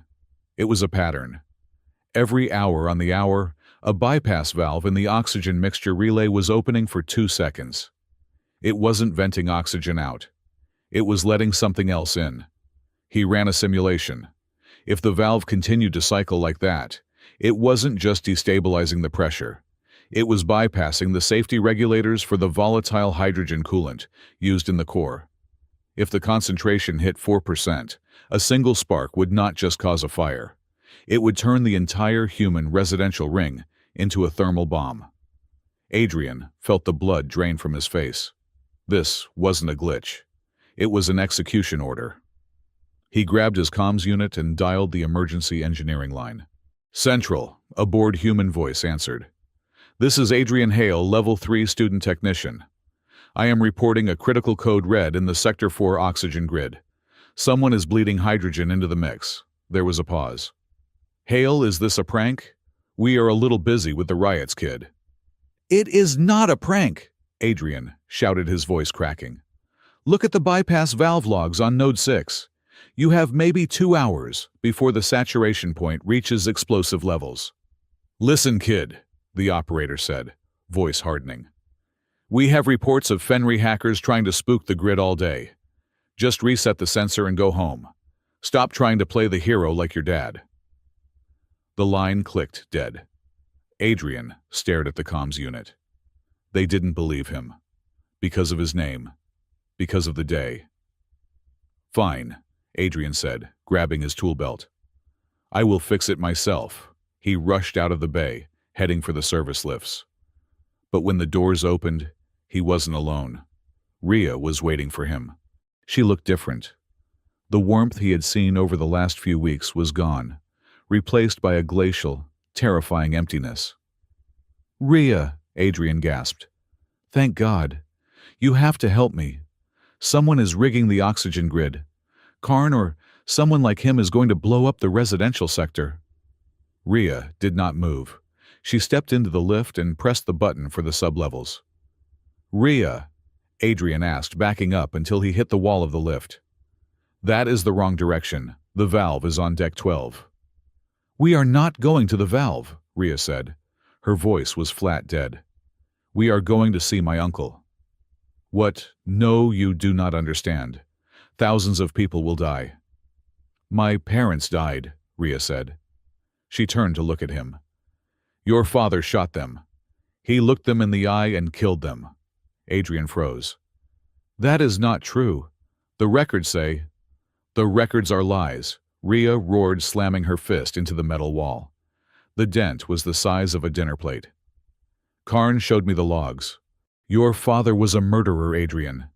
And you are just the soft, smiling mask he left behind to hide the rot." "I am not a mask," Adrian yelled back, anger finally overriding his fear. "I am a person, and right now I am the only person trying to stop a massacre. Is this what you want, Rhea? You want to kill families, you want to kill me." Rhea looked at him. For a second, the gold in her eyes trembled. She remembered the chocolate. She remembered the storm. "I want the truth," she whispered, "and you are going to give it to the world." The lift doors opened. 3 large Fenry warriors were waiting. They grabbed Adrian before he could even reach for his multi-tool. "Do not hurt him yet," Rhea commanded as they dragged him out. "He needs to be able to speak." The sub-level control room was a cavernous space, filled with the roar of the massive atmospheric recyclers. In the center, Karn stood on a raised platform surrounded by screens. They threw Adrian at Karn's feet. His tool belt was ripped away. His wrists were bound with high-tensile zip cords. "Welcome, little Hale," Karn smiled. It was a terrifying expression. "You are just in time for the fireworks." Adrian struggled to his knees. He looked at the screens. The hydrogen saturation was at 3.8%. "You are insane," Adrian spat. "You are not just killing humans. The blast radius will crack the hull. You will depressurize the Fenry sectors too. You will kill your own people." "A necessary sacrifice," Karn said with a shrug. "Martyrs for the cause. When the station burns, the survivors will blame the humans for poor maintenance. They will say the Hales built a death trap, and we will rise from the ashes." Karn gestured to a camera drone hovering nearby. "But first, a message from our sponsor." He grabbed Adrian by the hair and yanked his head up. The drone's red light blinked on. Live feed. broadcasting to every screen on Helios Spire. "Citizens of Helios!" Karn bellowed. "Behold the son of the butcher. Behold the arrogance of humanity." He shoved a datapad in front of Adrian's face. "Read it, boy. Admit your father's crimes. Admit that your bloodline is poison. Beg for mercy, and I might let you live long enough to watch the end." Adrian looked at the text. It was a groveling, pathetic confession, filled with lies about his father enjoying the slaughter. He looked at the camera. He saw his own reflection in the lens, pale, bruised, terrified. He looked at Rhea. She was standing in the shadows, her arms crossed, watching him. She looked like a stone. Choose, Adrian thought. Die a liar or die a Hale. Adrian took a deep breath. He looked straight into the camera lens. "My name is Adrian Hale," he began, his voice shaking, but gaining strength. "My father was Captain Jace Hale." Karn grinned. "But I am not him," Adrian continued. "And I am not what you want me to be. I am a systems engineer. And right now I am telling you that the man holding me is lying." Karn's smile vanished. He tightened his grip on Adrian's hair. "Read the script." "No," Adrian shouted, staring at the camera. "Humans make mistakes. We have done terrible things, but we build things too. We fix things, and we do not murder innocents to settle scores from 10 years ago." He turned his head, looking directly at Rhea. "We do not kill the pack," Adrian said, his voice breaking. "We protect it," Karn roared with fury. "Enough!" He drew a plasma pistol and aimed it at Adrian's head. "If you do not speak, you will scream." Rhea watched the scene unfold. She heard Adrian's words. "We protect the pack." She looked at Karn. She saw the madness in his one good eye. She saw the finger tightening on the trigger. She realized then that Karn didn't care about her parents. He didn't care about her. He only cared about the hate. He was the storm she had been trapped in as a child. And Adrian was the wind finding a crack in the ice. The choice was made in a microsecond. As Karn pulled the trigger, Rhea moved. She didn't lunge at Karn. She lunged at the gun. Zap. The plasma bolt went wide, scorching the floor next to Adrian's knee. Rhea slammed her shoulder into Karn, sending the massive wolf flying backward into the control console. "Traitor!" Karn screamed, scrambling up. "Kill them! Kill them both!" The 3 Fenry guards drew their weapons. "Adrian, fix the grid!" Rhea shouted, drawing her combat knife. She spun around her tail, knocking the aim of a guard askew. "I will buy you time!" "I am tied up!" Adrian yelled, rolling behind a server rack as sparks rained down. "Improvise!" Rhea roared. She launched herself at the nearest guard, a whirlwind of silver fur and flashing steel. Adrian looked around frantically. He was bound. He had no tools. But he was in a server room. He shimmied backwards until his bound hands touched the sharp edge of a cooling fin on the server rack. He began to see the zip cords against the metal. Saw, saw, saw. It cut his skin, but he didn't care. Behind him, the sounds of battle were horrific. The crunch of bone, the whine of plasma bolts, the bestial roars of Fenry in combat. Snap. The cord broke. Adrian scrambled to the terminal Karn had been using. "Access denied," the computer chirped. "Of course," Adrian muttered, his fingers flying across the keyboard.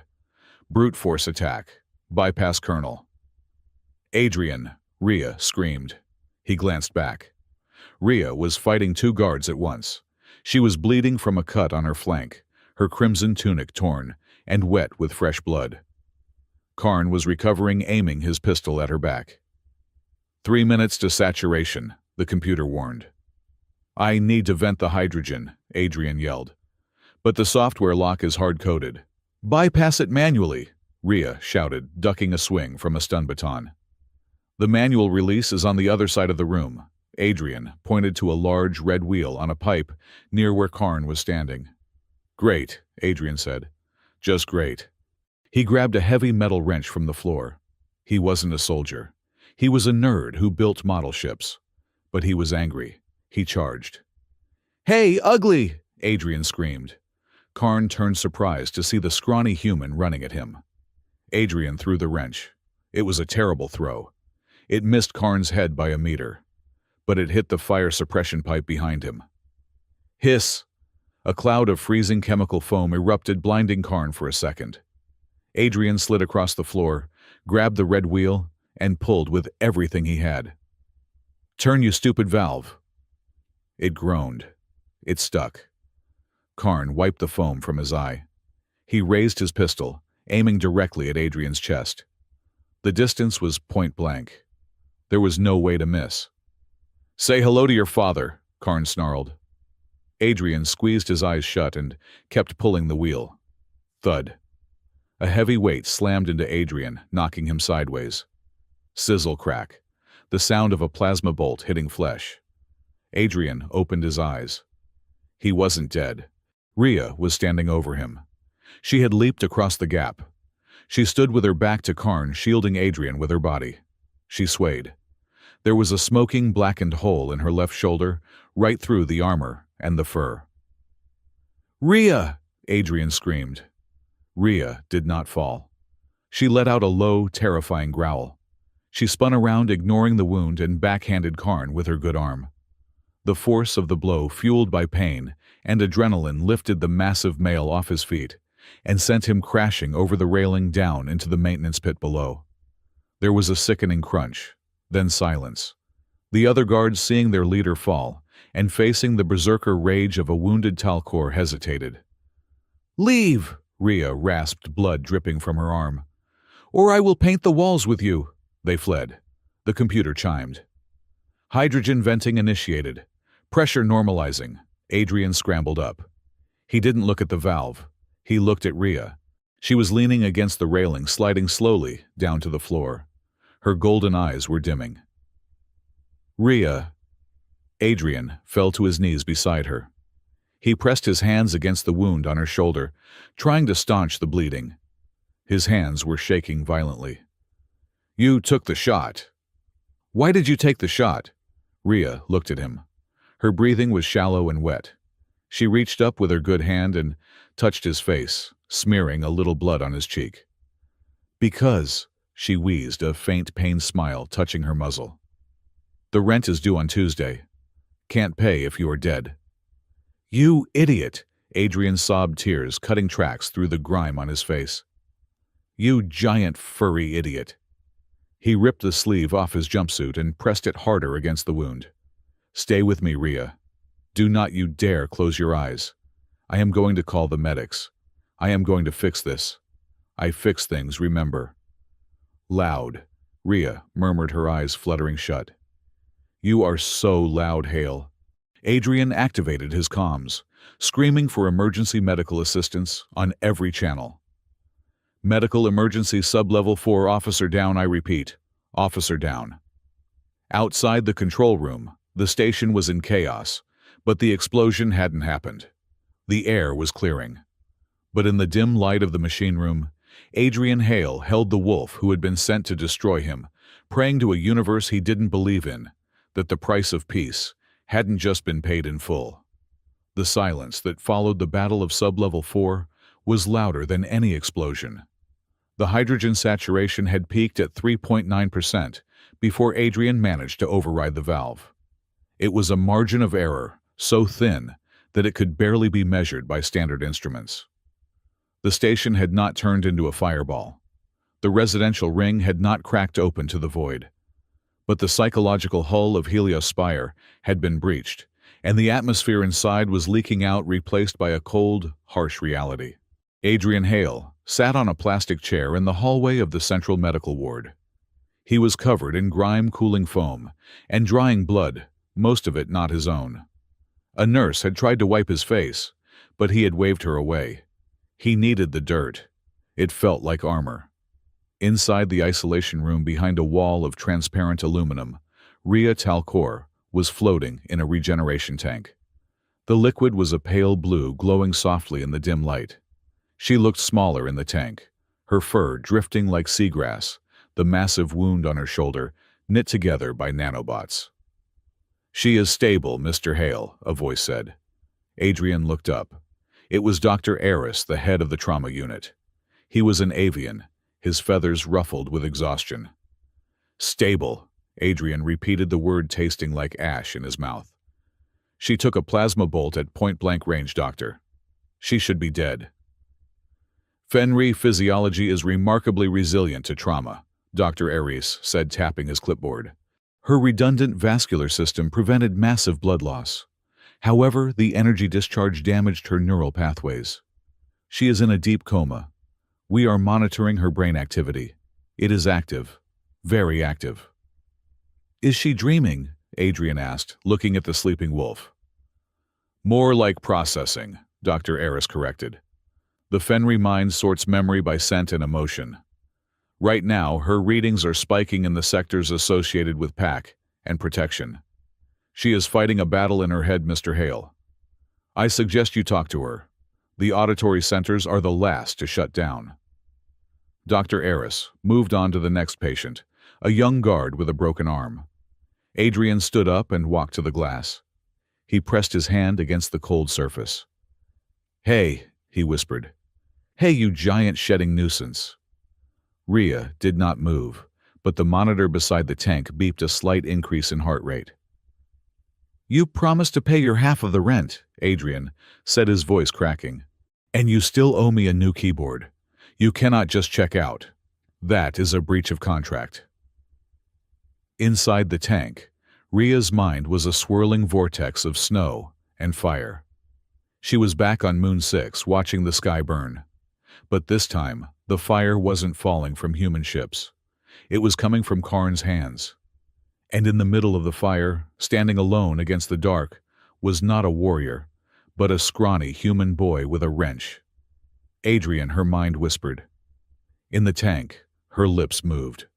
No sound came out, but Adrian, pressing his ear to the glass, swore he heard a low, rhythmic thrumming. It was the sound she made when she was content. It was the sound of a wolf watching over her pack. The peace of the hospital did not last. 2 days later, the summons came.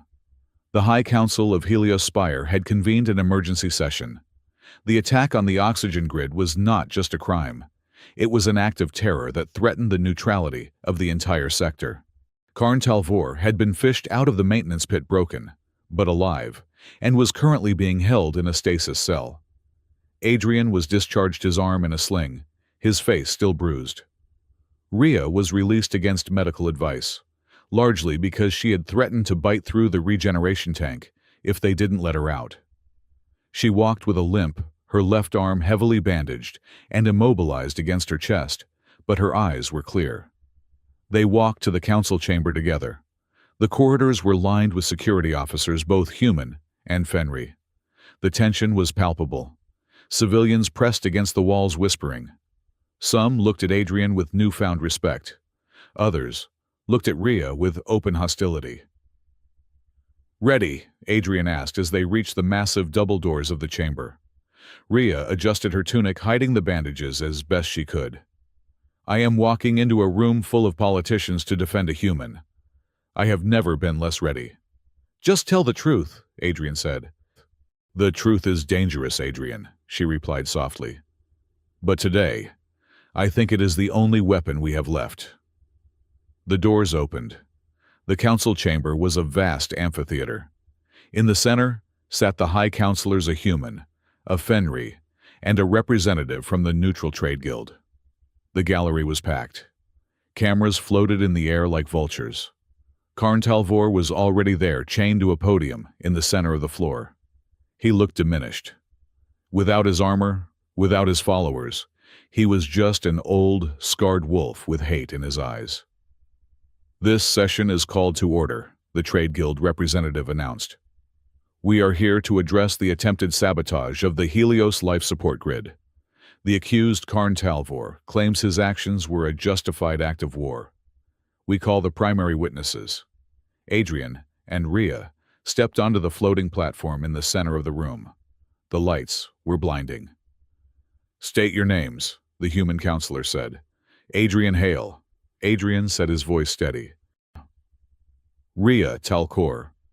Rhea added, her rumble echoing in the silence. The Fenry counselor, an elder with white fur and robes of state, leaned forward. Ria Talcor, you are the niece of the accused. You are a decorated officer of the station security. Yet reports state that you struck a superior officer your own kin to protect a human. Is this true? Ria looked at Karn. Her uncle spat on the floor at her feet. It is true, Ria said. Why? The Fenry counselor asked. The human carries the name of the butcher. Your uncle sought to balance the scales of history. Why did you betray your blood? The gallery murmured. This was the question everyone wanted answered. Was she a traitor, or was she something else? Ria took a deep breath. She looked at Adrian standing beside her, small, fragile, yet standing tall. I did not betray my blood, Ria said, her voice rising. I honored it. She turned to the audience. Karn Talvor told me that to be Fenry is to avenge the dead. He told me that justice is a circle of blood. But I looked at what he was doing. He was not targeting soldiers. He was targeting families. He was going to vent the atmosphere and kill thousands of innocents, human and Fenry alike, to satisfy his own ghost. She pointed at Karn with her good hand. That is not a warrior. That is a coward with a bomb. Karn roared, straining against his chains. She has been corrupted. The human has twisted her mind. Look at him. He is the son of Jace Hale. He is poisonous.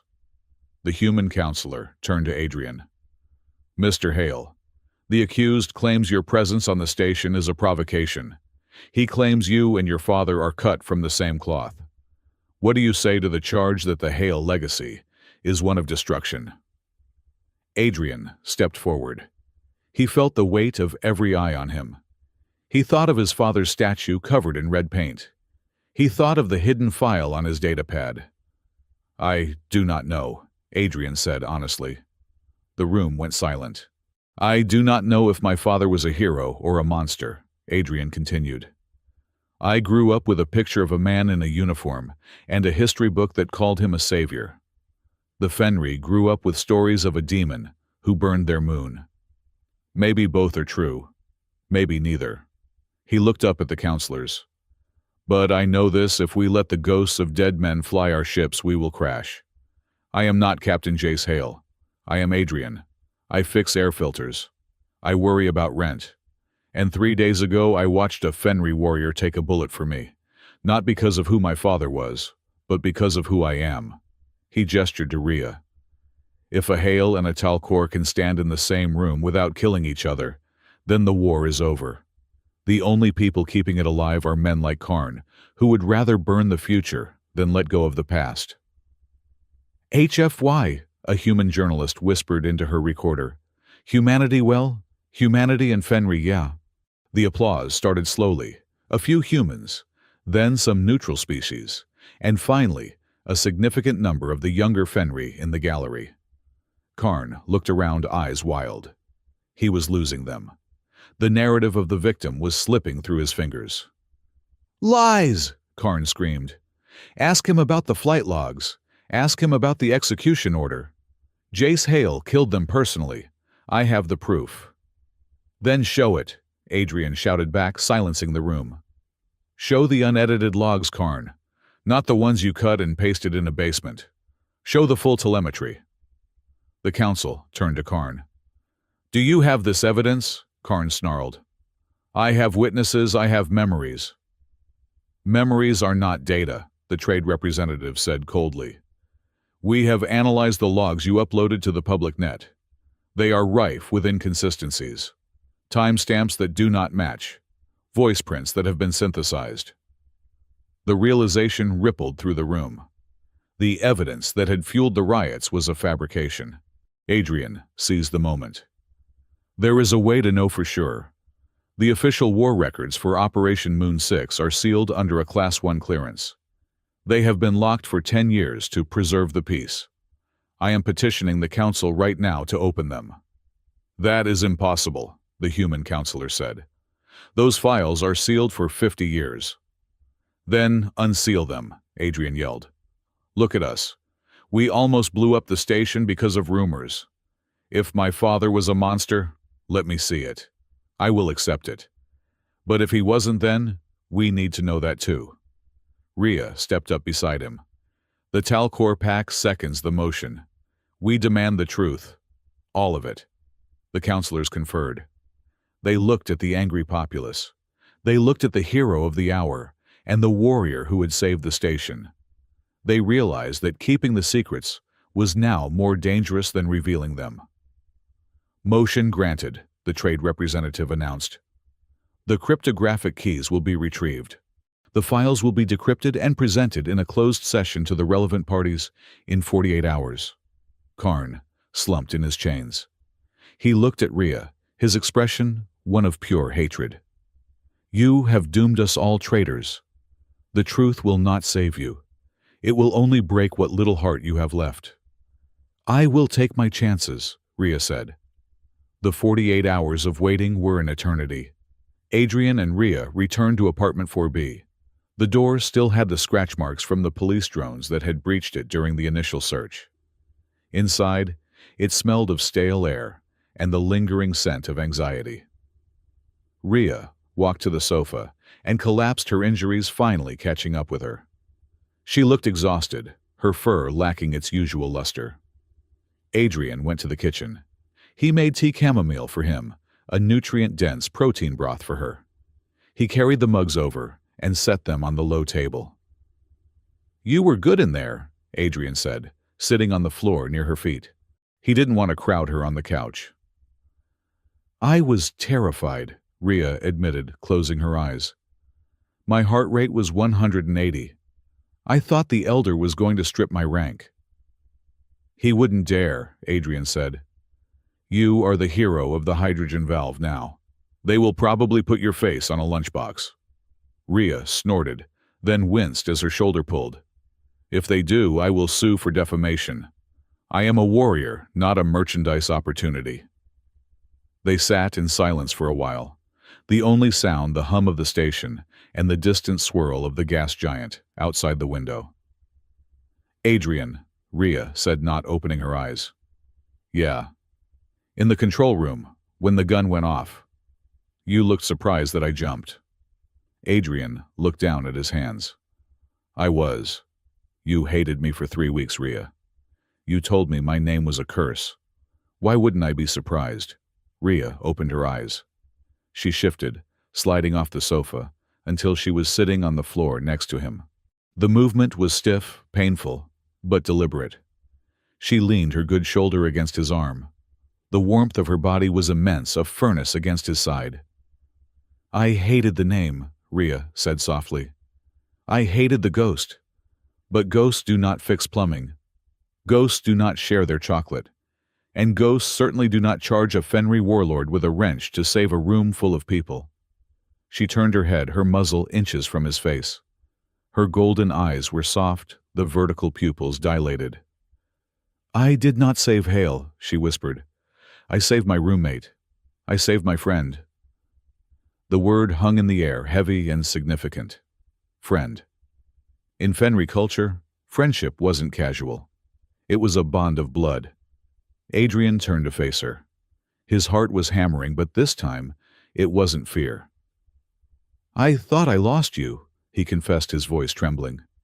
When you went down, when I saw the blood, I did not care about the station. I did not care about the truth.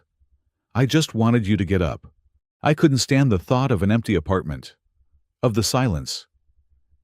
I am hard to kill, Rhea murmured. And I told you, the rent is due. Forget the rent, Adrian said. He reached out his hand, hovering near her cheek. He hesitated, unsure of the boundary. Rhea bridged the gap. She leaned into his hand, pressing her cheek against his palm. Her fur was soft, softer than he imagined. A low, rumbling purr started in her throat. You are warm, Adrian, she said. You are hot, Adrian replied, then blushed furiously. I mean physically, thermally. You run at a higher temperature. Rhea chuckled, a low, throaty sound. She moved closer, her forehead resting against his. It was an intimate gesture, a sharing of breath and space that transcended species. Do not ruin the moment with physics, she whispered. They stayed like that for a long time, the human and the wolf leaning on each other in the dim light of the apartment that had started as a trap and became a sanctuary. There was no kiss. The mechanics of that were complicated, and the timing felt rushed, but the intimacy was absolute. They were a pack of two forged in fire. The morning of the file release brought a new kind of tension family. A transport shuttle from the inner colonies docked at Heliospire. Out stepped Thomas and Elena Hale, Adrian's parents. They were civilians teachers by trade who had spent the last 10 years trying to live quiet lives under the shadow of Jace's legacy. They arrived at the apartment looking terrified. Elena Hale was a small woman, with Adrian's eyes and a permanent expression of worry. Thomas was tall, balding, and clutched his briefcase like a shield. When Rhea opened the door, Elena let out a small, involuntary squeak. "Hello, Mrs. Hale," Rhea said politely, towering over the woman by 2 feet. "Please come in. I have vacuumed." Elena stepped in, hugging her purse. She looked at Rhea's bandages, then at her claws, then at Adrian, who was standing nervously by the window. "Oh, Adrian," she breathed, rushing to hug him. "Are you all right? We saw the news. The explosion and the trial and—" She lowered her voice to a whisper, glancing at Rhea. "You are living with one of them." "Mom, please," Adrian said, pulling away gently. "Her name is Rhea, and she saved my life. Twice." Thomas Hale cleared his throat. He looked at Rhea with a mixture of fear and awe. "We appreciate that, truly. But Adrian, this situation is dangerous. They are volatile." "I am standing right here," Rhea said, her voice dry. "Sorry," Thomas stammered. "It is just history." "History is about to change, Dad," Adrian said firmly. "We are going to read. You need to be there. You deserve to know the truth about Dad as much as I do." Before they could argue, the door chimed again. Rhea opened it. Standing there was an elderly Fenry. He was old, his fur completely white, his back slightly hunched. He wore the simple gray robes of a chaotic monk, but his eyes were sharp. He carried a wooden staff carved with runes. Rhea gasped. "Elder Vorn." Vorn was a legend among her people. He had been her father's second-in-command, the only survivor of the ground team from Moon 6. He had vanished into hermitage after the war. "Hello, little Rhea," Vorn rasped. He looked past her, his eyes landing on Adrian's parents. "And the kin of the shield. It has been a long time." "You know them?" Rhea asked, confused.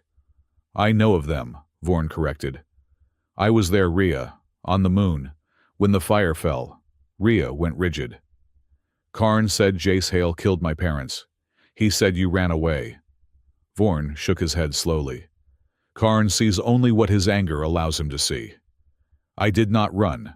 I was ordered to leave. By your father. And by Captain Hale." "By Captain Hale?" Adrian asked, stepping forward. "Why would my father give orders to a Fenry?" Vorn looked at the boy, then at the parents.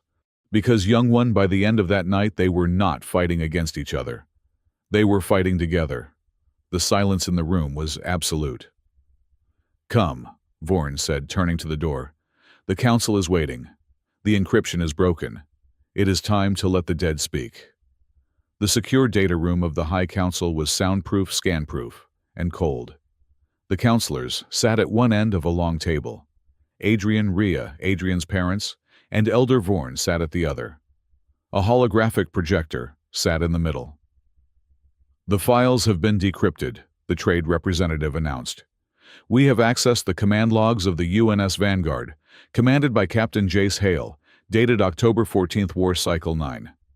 We have also recovered a secondary data packet, heavily encrypted with a dual-key cipher. One key was Hale's personal biometric, the other—" The representative paused, looking at Rhea.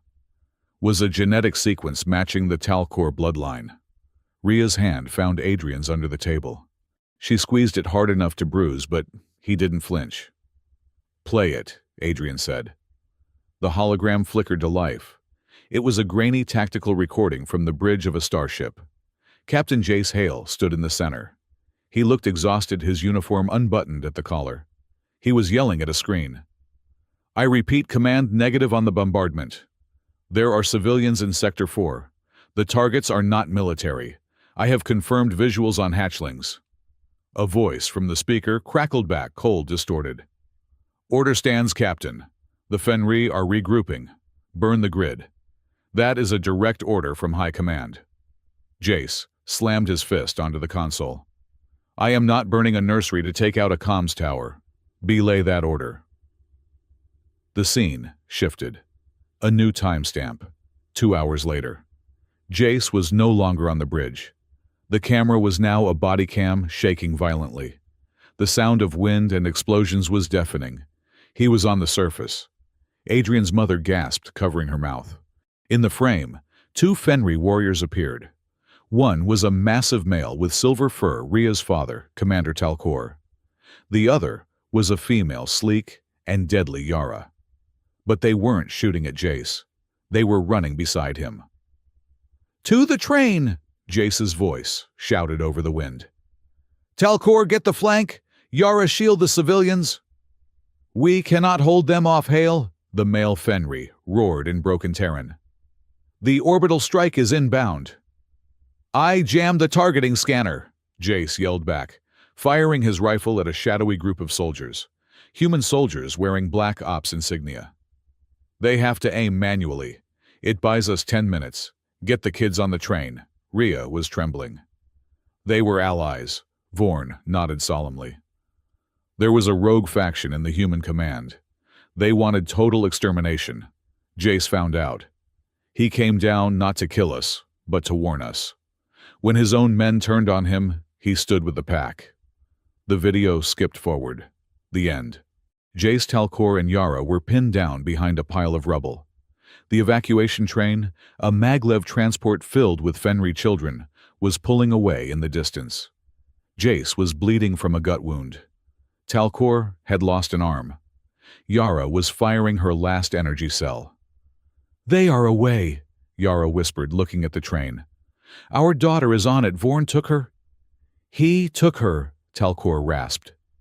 Jace slumped against the rock. He looked at the camera, his face pale. "If anyone finds this, my name is Captain Jace Hale. I am disobeying a direct order to commit genocide. These people are not the enemy." He looked at the 2 Fenri. "It has been an honor, Commander." Talcor looked at Jace. He reached out a bloodied hand. Jace took it. "Good journey, Shield," Talcor said. Then the sky turned white. The orbital bombardment had begun. The feed is cut to static. The room was silent. Adrian's mother was sobbing openly. Thomas Hale was staring at the table, tears streaming down his face. Adrian sat frozen. The relief was a physical weight lifting off his chest. His father wasn't a monster. He wasn't even just a soldier. He was a man who died holding the hand of the enemy to save children. Rhea was weeping silently, tears matting the fur on her cheeks. She turned to Vorn. "You knew. All this time." "I knew they died together," Vorn said. "But I did not know Jace had recorded it. I thought the world was not ready to know that a human and a Fenri could die as brothers." "There is one more file," the council representative said gently. A voice memo, recorded 5 minutes before the end. It was labeled, "For the Future." The hologram shifted. It was just audio now. The wind was howling, but the voices were quieter, resigned. Jace's voice. "Hey, if you are listening to this, it means you survived. To my son, Adrian, I am sorry I won't be there to teach you how to build those model ships. But listen to me. Do not let them tell you to hate. Hate is easy. Building something new that is hard." Yara's voice cuts in soft and melodic. "And to my daughter Rhea, little wolf, do not sharpen your claws in the past. If you meet a human, look at him. Really look at him. He might be the one who helps you dig out of the ice." Jace laughs a weak, wheezing sound. "Yeah, who knows? Maybe one day a Hale and a Talcor will share a drink instead of a battlefield. Wouldn't that be a joke?" Talcor grunts. "It would be a good joke. An expensive rent, but a good joke. The audio clicked off. Adrian and Rhea stared at each other. The prophecy, the joke, the tragedy, it all culminated in apartment 4B. Expensive rent, Adrian choked out a laugh, tears running down his face. A good joke, Rhea agreed, her voice breaking. Adrian stood up. He walked over to his parents, who were clinging to each other. He hugged them both. Then, he turned to the council. Unseal the records, Adrian commanded. His voice was no longer that of a student. It was the voice of a man who knew exactly who he was. Publish it all. Broadcast it to every screen on the station. Let them see who the real monsters were, and let them see who the heroes were. The human counselor nodded slowly. It will be done, Mr. Hale. Rhea stood up. She walked over to the council table. She placed her hand on the wood. And release Karn, she said. The room gasped. What? Release him, Rhea said. Let him see this video. Let him see that he has spent 10 years hating the man who saved his niece. Let him live with that shame. That is a punishment worse than prison. She turned to Adrian. She held out her hand, the same way her father had held out his hand to Jace. Coming home, roommate? She asked. Adrian looked at the hand. He looked at the claws, the fur, the strength. He took it. Yeah, Adrian said. Let's go home. As they walked out of the council chamber hand in hand, the image of Jace and Talcor flickered on the giant screens behind them. Two warriors' enemies, by law, brothers by choice, watching the train carrying the future disappear into the safety of the dark. The war was finally truly over. The Grand Council chamber was a sphere of acoustic perfection, designed so that a whisper in the center could be heard in the highest gallery. Today, however, the silence was so absolute that it felt heavy, pressing down on the lungs of everyone present. Adrian Hale sat at the long obsidian table, his hands clasped tightly in his lap to stop them from shaking. To his left sat his parents, Thomas and Elena. They looked small and fragile in the cavernous room, their eyes darting nervously toward the Fenry delegation across the aisle. To his right sat Rhea Talcor. She had refused the chair offered to her. She stood a pillar of crimson and silver, her bandaged arm held against her chest, her golden eyes fixed on the blank holographic emitter in the center of the room. Behind them, the gallery was packed. Humans, Fenry avians and the insectoid diplomats of the Trade Guild crowded every available inch of standing space. They were not there for politics. They were there for the end of a story that had haunted the station for 10 years. Elder Vorn stood by the control console. His white fur looked brittle under the harsh lights, but his hands were steady as he inserted a crystalline data shard into the reader. The history of the galaxy is often written in ink, Vorn's voice rasped, amplified by the room's acoustics. But the truth is usually written in blood. Today, we read the blood. He tapped a command key. The air in the center of the room shimmered. The light coalesced into a three-dimensional image. It was gritty, shaking, and washed out in the harsh spectrum of combat recording, but the resolution was high enough to see the sweat on the faces of the dead. The date stamp floated in the corner, October 14th, War Cycle 9. Location, Moon 6 Surface Sector Delta. The scene was a command bunker. The walls were shaking from distant impacts. In the center of the frame stood Captain Jace Hale. Adrian heard his mother inhale a sharp, sobbing breath. The man in the hologram was younger than the picture on Adrian's datapad. He was dirty, his uniform stained with soot and orange dust. He was shouting at a comms officer. I said, get me the Admiral. They are jamming my override codes. The camera panned. Standing next to Jace, looking at a tactical map, were two massive Fenry warriors. Rhea took a step forward, her breath hitching. It was them, Commander Talcor and Yara. They were not fighting Jace. They were arguing with him, but the body language was not of enemies. It was of desperate allies. The shield generator is failing, Hale, the hologram of Talcor rumbled. His voice was deep, shaking the floor of the council chamber. "We have 20 minutes before the orbital batteries chew through the dome. We need to move the civilians now." "I know," Jace yelled back. He slammed his hand on the table. "But High Command is claiming the train lines are compromised. They are refusing to authorize the evacuation train. They think you are loading it with warheads, not children." "Then tell them," Yara shouted, stepping into the light. Her fur was matted with blood, her armor cracked. She looked so much like Rhea that Adrian felt a phantom ache in his chest. "Tell them we are surrendering the sector. We just want the young ones out."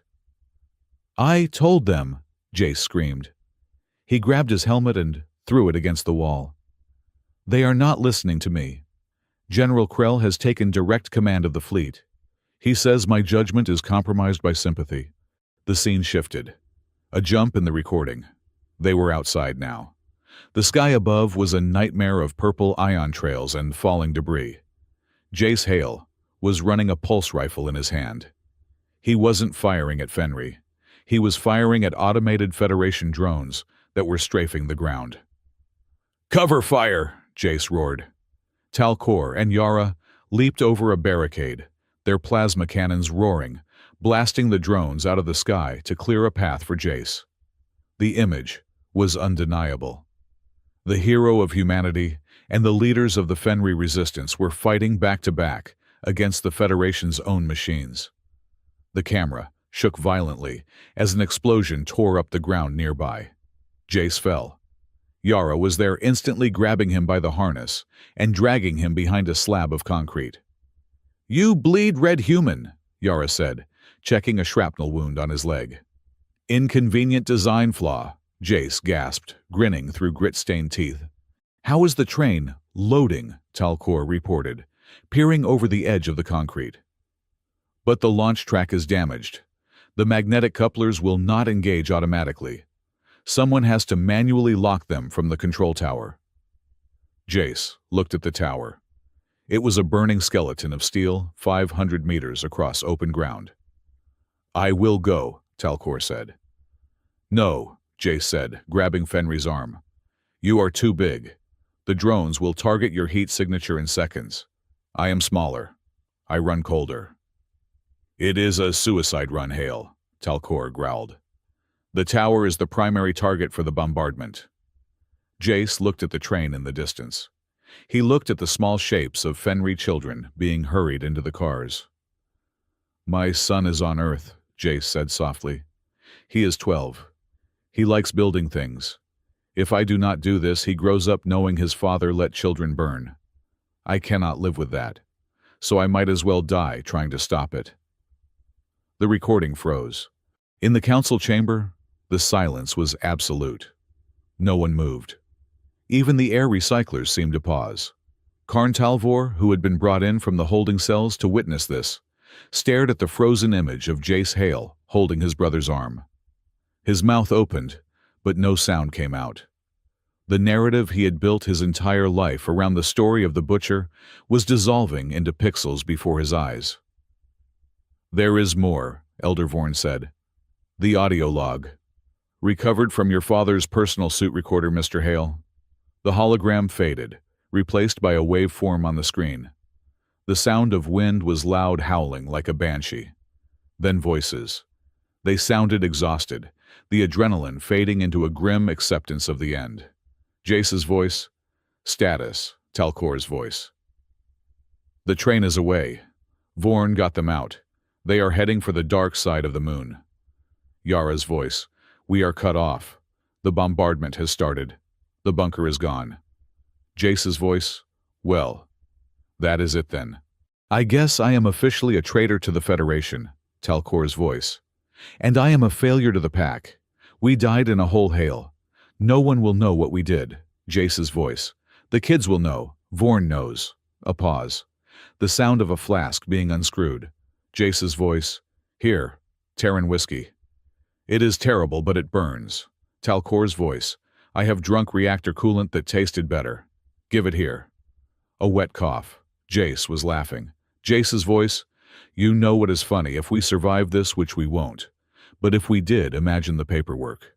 A human captain and a Fenri commander sharing a drink. Yara's voice. Our people would never allow it. They are too busy measuring the size of their pride. Jace's voice. Maybe not us. But the kids are Adrian. You're Rhea. They are growing up in a different world. Maybe they won't be so stupid. Maybe they will share an apartment on some neutral station, complaining about the rent, argue about whose turn it is to wash the dishes. Talcor's voice. My daughter would eat your son. She has a temper. Jace's voice. My son is stubborn. He would probably just organize her schedule until she surrendered. Laughter. Weak, pained, but genuine laughter from 3 dying soldiers. Yara's voice. It is a nice dream, Jace. A world where they are just roommates, not enemies. Jace's voice. It is not a dream, Yara. It is the plan. That is why we sent the train. To give them the chance to make the joke real. A deafening roar cut the audio. Then static. The waveform flatlined. Adrian sat there, tears streaming down his face, dripping onto his hands. He did not wipe them away. He looked at Rhea. She was not crying anymore. She was glowing.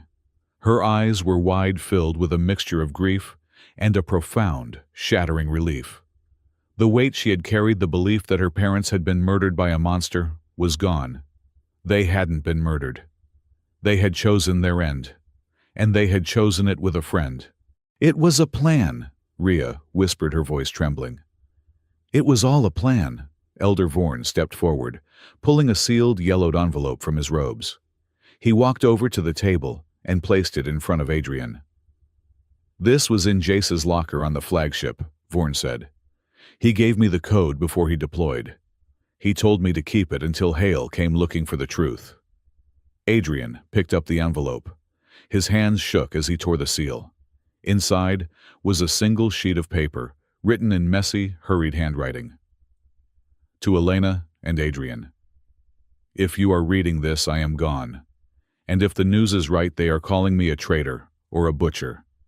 Let them. Let the Federation paint me as the villain. If they blame me, they won't blame the men under my command who just followed orders. If they blame me, the Fenri will have a single name to hate instead of hating all of humanity. It keeps the war simple. It keeps the peace talks possible. I am trading my reputation for a chance at a ceasefire. It is a heavy price, but I am paying it willingly. Adrian, do not fight my ghost. You are better than me. You build things. I just broke them. Be the man who fixes the bridge I burned. And if you ever meet a Fenri named Talcor, buy them a drink. I owe their father a round. Love, Dad. Adrian lowered the letter. He couldn't speak.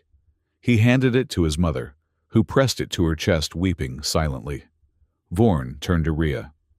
And for you, little wolf. He handed her a small metallic data chip. Yara's final log. Rhea plugged it into her wrist comp. A holographic text scrolled in the air, visible only to her, but she read it aloud, her voice strong and clear. Rhea, do not hunt for revenge. Revenge is drinking poison and expecting the enemy to die. Your father and I fought for life, not death. If you find the Hale boy, do not unsheath your claws. Look into his eyes. If he has his father's eyes, he is safe. Trust Hale. He is the other half of the shield. Rhea deactivated the display. She turned to the room. She turned to Karn. Karn was slumped against the podium. He looked old, defeated. You knew, Rhea said to him. Her voice was not angry. I was just disappointed. You knew Vorn was alive. You knew there was another side to the story. But you chose to bury it. I needed the anger, Karn whispered hoarsely. Without the anger, what are we? We are just a broken pack. No, Rhea said, standing tall. Without the anger, we are free. She turned to the High Council. I withdraw all charges against the memory of Captain Jace Hale, and I petition that the statue in the plaza be cleaned. Not removed. Cleaned. And, Adrian stood up, his voice cracking with emotion, I petition that 2 new statues be added, Commander Talcor and Yara, standing next to him, exactly as they were. The human counselor looked at the Fenry counselor. They nodded. "So let it be written," the human counselor said. "The records are unsealed. The truth is public." He looked at Karn. "Karn Talvor, you are guilty of treason, terrorism, and the attempted murder of thousands. But today is a day of healing. You will not be executed. You will be exiled. You will live the rest of your days on the Outer Rim, where you can scream your hate into the void where no one will hear you." Guards moved to take Karn away. He did not fight. He looked at Rhea one last time, saw the resolve in her eyes, and hung his head. As the chamber began to empty, the noise returned, a roar of conversation, of reporters shouting questions of history being rewritten in real time. But in the center of the chaos, there was a quiet circle. Adrian's mother, Elena, wiped her eyes and stood up. She walked over to Rhea. She had to crane her neck to look the giant wolf in the face. She looked at the claws that could crush stone. She looked at the teeth. Then she reached out and took Rhea's hand. "Thank you," Elena said, her voice fierce. "Thank you for saving my son. Thank you for bringing Jace back to us." Rhea froze, unsure of how to handle the fragility of the human woman. She gently squeezed Elena's hand. He is a good roommate, Mrs. Hale. He cleans the dishes." Thomas Hale stepped forward, looking at Vorn. "And you saved the children. You saved the future." "We just held the door open," Vorn said, bowing his head. "It is the children who walked through it." Adrian stepped up to Rhea. The room blurred around them. It was just the two of them, standing in the wreckage of the past building, something new. "So," Adrian said, a lopsided grin appearing on his face, "my dad owes your dad a drink." "With interest," Rhea said, her tail giving a slight involuntary wag. "That is a lot of whiskey, Hale. I hope you can afford it." "I might need a loan," Adrian laughed. "Rent is due soon." 3 hours later, the sun, the real sun of the system, reflecting off the gas giant, was rising. Adrian and Rhea sat on the balcony of apartment 4B. The door was open. The sound of the station celebrating drifted up from the lower levels. It was a different sound now. Not the angry chanting of a riot, but the chaotic, joyful noise of a party. They had stopped by the plaza on the way back. The red paint on the statue was already being scrubbed away by a team of human and Fenry volunteers working side by side. Someone had placed a wreath of moonflowers at Jace's feet. Someone else had placed a Fenry dagger next to it, a sign of respect, not war. Adrian held a glass of synthetic whiskey. It was terrible. It tasted like iodine and burnt sugar. Rhea held a massive tankard of Fenry ale. "To the captain," Adrian said, raising his glass. "To the commander and the huntress," Rhea added, clinking her tankard against his glass. They drank. Adrian coughed. Rhea sighed with satisfaction. "So," Rhea said, leaning back against the railing, "the council offered me a promotion, captain of the guard." "Did you take it?" Adrian asked. "I told them I would think about it," Rhea said. "It comes with a bigger apartment in the Alpha Ring, private gym, soundproof walls." Adrian felt a sudden drop in his stomach. "Oh, that sounds nice. Quiet." "It does," Rhea agreed. She looked at him out of the corner of her eye. "But the view is terrible. Just stars. No gas giant. No storms." "And no roommate to fix your plumbing," Adrian pointed out quickly. "True," Rhea said. "And I would have to buy my own chocolate." She turned fully toward him. The morning light caught the silver in her fur, turning her into a statue of living light. The gold in her eyes was warm liquid and deep. "I think I will stay," Rhea said softly. "The rent here is a bargain." "It is," Adrian said, his heart hammering against his ribs. "Best deal on the station." Rhea reached out. Her hand, large and powerful, cupped the back of his neck. She pulled him closer. It wasn't rough. It was careful, precise, and possessive. "My mother said to look into your eyes," Rhea whispered. "What do you see?" Adrian asked, not daring to breathe. I see the wind, Rhea said. I see the thing that breaks the ice. She leaned down. Adrian rose on his toes. The kiss was not like in the human movies. I was careful. There were teeth involved, and the angle was awkward, and her nose was cold against his cheek. But it was electric. It was the closing of a circuit that had been broken for 10 years. It tasted of terrible whiskey, and Fenry ale, and absolute, unshakable trust. When they pulled apart, Adrian was dizzy. Wow, he breathed. Adequate, Rhea smirked, though her ears were flushed pink inside. Just adequate. I have had better in my dreams, she teased. I will work on it, Adrian promised. I am an engineer. I optimize things. Good, Rhea said. She yawned, a jaw-cracking display of teeth that was no longer terrifying, just sleepy. It has been a long war, Adrian. I am tired. Me too, Adrian said. They went inside. They didn't go to separate rooms. It wasn't discussed. It was just gravity.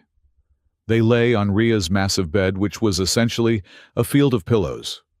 Adrian felt small beside her, but he didn't feel weak. He felt anchored. Rhea curled around him, her body a wall of warmth and silver fur. Her arm draped over his chest, heavy and protective. Her tail thumped a slow rhythm against his legs. Adrian, she mumbled, her eyes closing. Yeah, if you snore, I will still push you off the bed. Understood, Adrian whispered. Within minutes, Rhea was asleep. Her breathing was deep and steady, a sound like the ocean. Adrian lay awake for a moment longer. He watched the light of the false sunrise creep across the floor. He looked at the datapad on the nightstand, where the file of his father's letter sat next to Rhea's badge. He turned his head. Rhea was sleeping. Her face was relaxed, the fierce lines of the warrior smoothed out by dreams. She looked peaceful. Adrian smiled. He remembered the first night, waking up to see her looming over him, a monster in the dark, checking for weakness. Now he watched her. Not with fear, not with suspicion. He watched the rise and fall of her chest. He watched the twitch of her ear. He watched the woman who had charged a gunman for him. He reached out and brushed a stray lock of silver hair from her forehead. I am watching you sleep, he whispered into the quiet room. Rhea stirred slightly, snuggling closer into his side, mumbling something that sounded suspiciously like dumb human. And I am never going anywhere, Adrian finished. He closed his eyes, the son of the shield and the daughter of the pack, drifting off together in a bargain apartment that held the richest treasure in the galaxy, a promise kept. The war was history, the rent was paid, and the nerd and the wolf were finally perfectly at home.